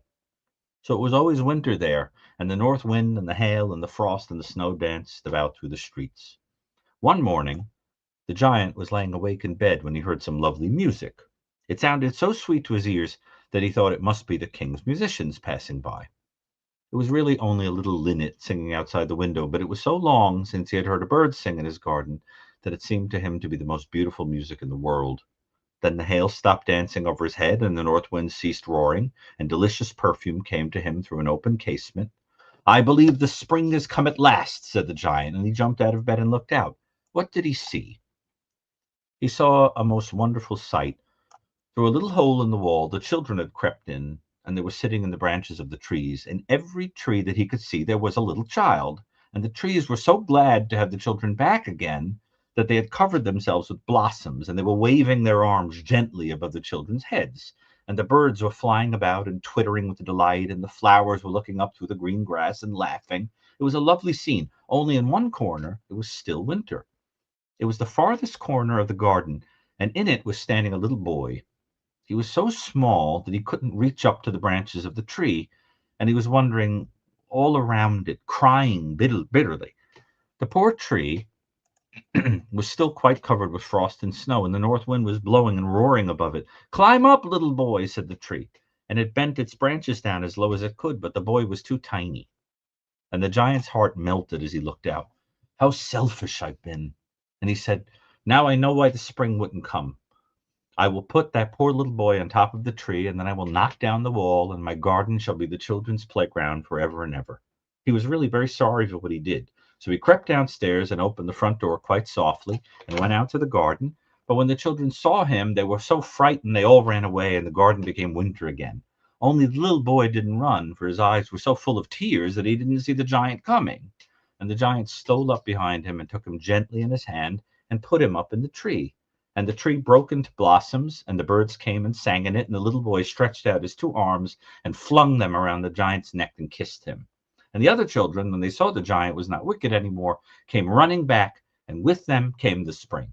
"It's your garden now, little children," said the giant, And he took a giant axe and knocked down the wall. And when the people were going to market at 12 o'clock, they found the giant playing with the children in the most beautiful garden they had ever seen. Almost done. All day long they played, and in the evening they came to the giant to bid them goodbye. But where's your little companion, he said, the boy I put into the tree. The giant loved him the best because he had kissed him. We don't know, answered the children. He's gone away. You must tell him to be sure and come back tomorrow, said the giant. But the children said they didn't know where he lived. They'd never seen him before. And the giant felt very sad. And every afternoon when the school was over and the children came and played with the giant, the little boy whom the giant loved was never seen again. The giant was very kind to all the children, yet he longed for his first little friend and often spoke of him. How I'd like to see him, he would say. Years went over, and the giant grew very old and feeble, and he couldn't play anymore, so he sat in a huge armchair and watched the children at their games and admired his garden. I have many beautiful flowers, he said, but the children are the most beautiful flowers of all. And one morning, he looked out his window as he was dressing. He didn't hate the winter now, because he knew it was just the spring sleeping, and the flowers were resting. And suddenly, he rubbed his eyes in wonder and looked, and it was a marvelous sight. In the farthest corner of the garden was a tree quite covered with lovely white blossoms. Its branches were all golden, and silver fruit hung down from them, and underneath it stood the little boy he had loved. Downstairs ran the giant in great joy and out to the garden, and he hastened across the grass and came near the child. And when he came quite close, his face grew red with anger, and he said, "Who's dared to hurt you?" And on the palms of the child's hands were the prints of little nails, and the prints of 2 nails on his little feet. "Who dared to hurt you?" cried the garden. "Tell me, I'll take my sword and slay him." "No," said the child. "These are the wounds of love." "Who are you?" said the giant, and a strange awe fell over him, and he felt he should kneel before the little child. And the child smiled to the giant and said to him, "You let me play once in your garden. Today you shall come and play in my garden, which is paradise." And when the children came that day to the garden, they found the giant lying dead under the tree, covered completely in blossoms. Isn't that beautiful? Yeah, I actually did like it. I didn't think I was going to. I knew you always like what I read. No, it was good. It was very nice. But come on, it's beautiful. It is. See? And what's the point of it? I don't know. I haven't really thought about it that hard. I think the point of it is that if you give someone a little bit of love, you can save them. And then you realize that that person you were giving a little bit of love to might as well have been God. And then you get it back. I can see that. Give It was. someone- I really give was. someone a garden and you'll get one back eventually. Well, anyway, I think it's a beautiful story. And if people didn't get it, I'm sorry, but I bet they liked it. I think they See, did. everyone likes it. It was good. Yeah. See, you got people with tears in their eyes. How'd you like my reading of it? It was like Shakespearean. Oh, come on. I like reading. I think I should do audiobooks. I think you'd be great at it. See, people like it. Of course. One person said that I had a yummy brain. I think that was my day. That was the nicest compliment ever. Yummy brain. Yeah. I need someone to like write that to me on like I want to like Write it open to me up right a- now in the chat if you want me to. Thank Hold you. on. Here, hold on. I need it. I'm gonna put it on a little piece of paper and like the next time I feel, like awful, I'm gonna pull it Yummy out. brain. Like, yummy brain. That's a very nice compliment. I really like Oh, it. Thank you. You really did write it. There's something wrong with you, Josh. thank you. Yes. All right, I got to take the dogs out. I appreciate it. We will talk tomorrow. You're welcome. Take care. Bye.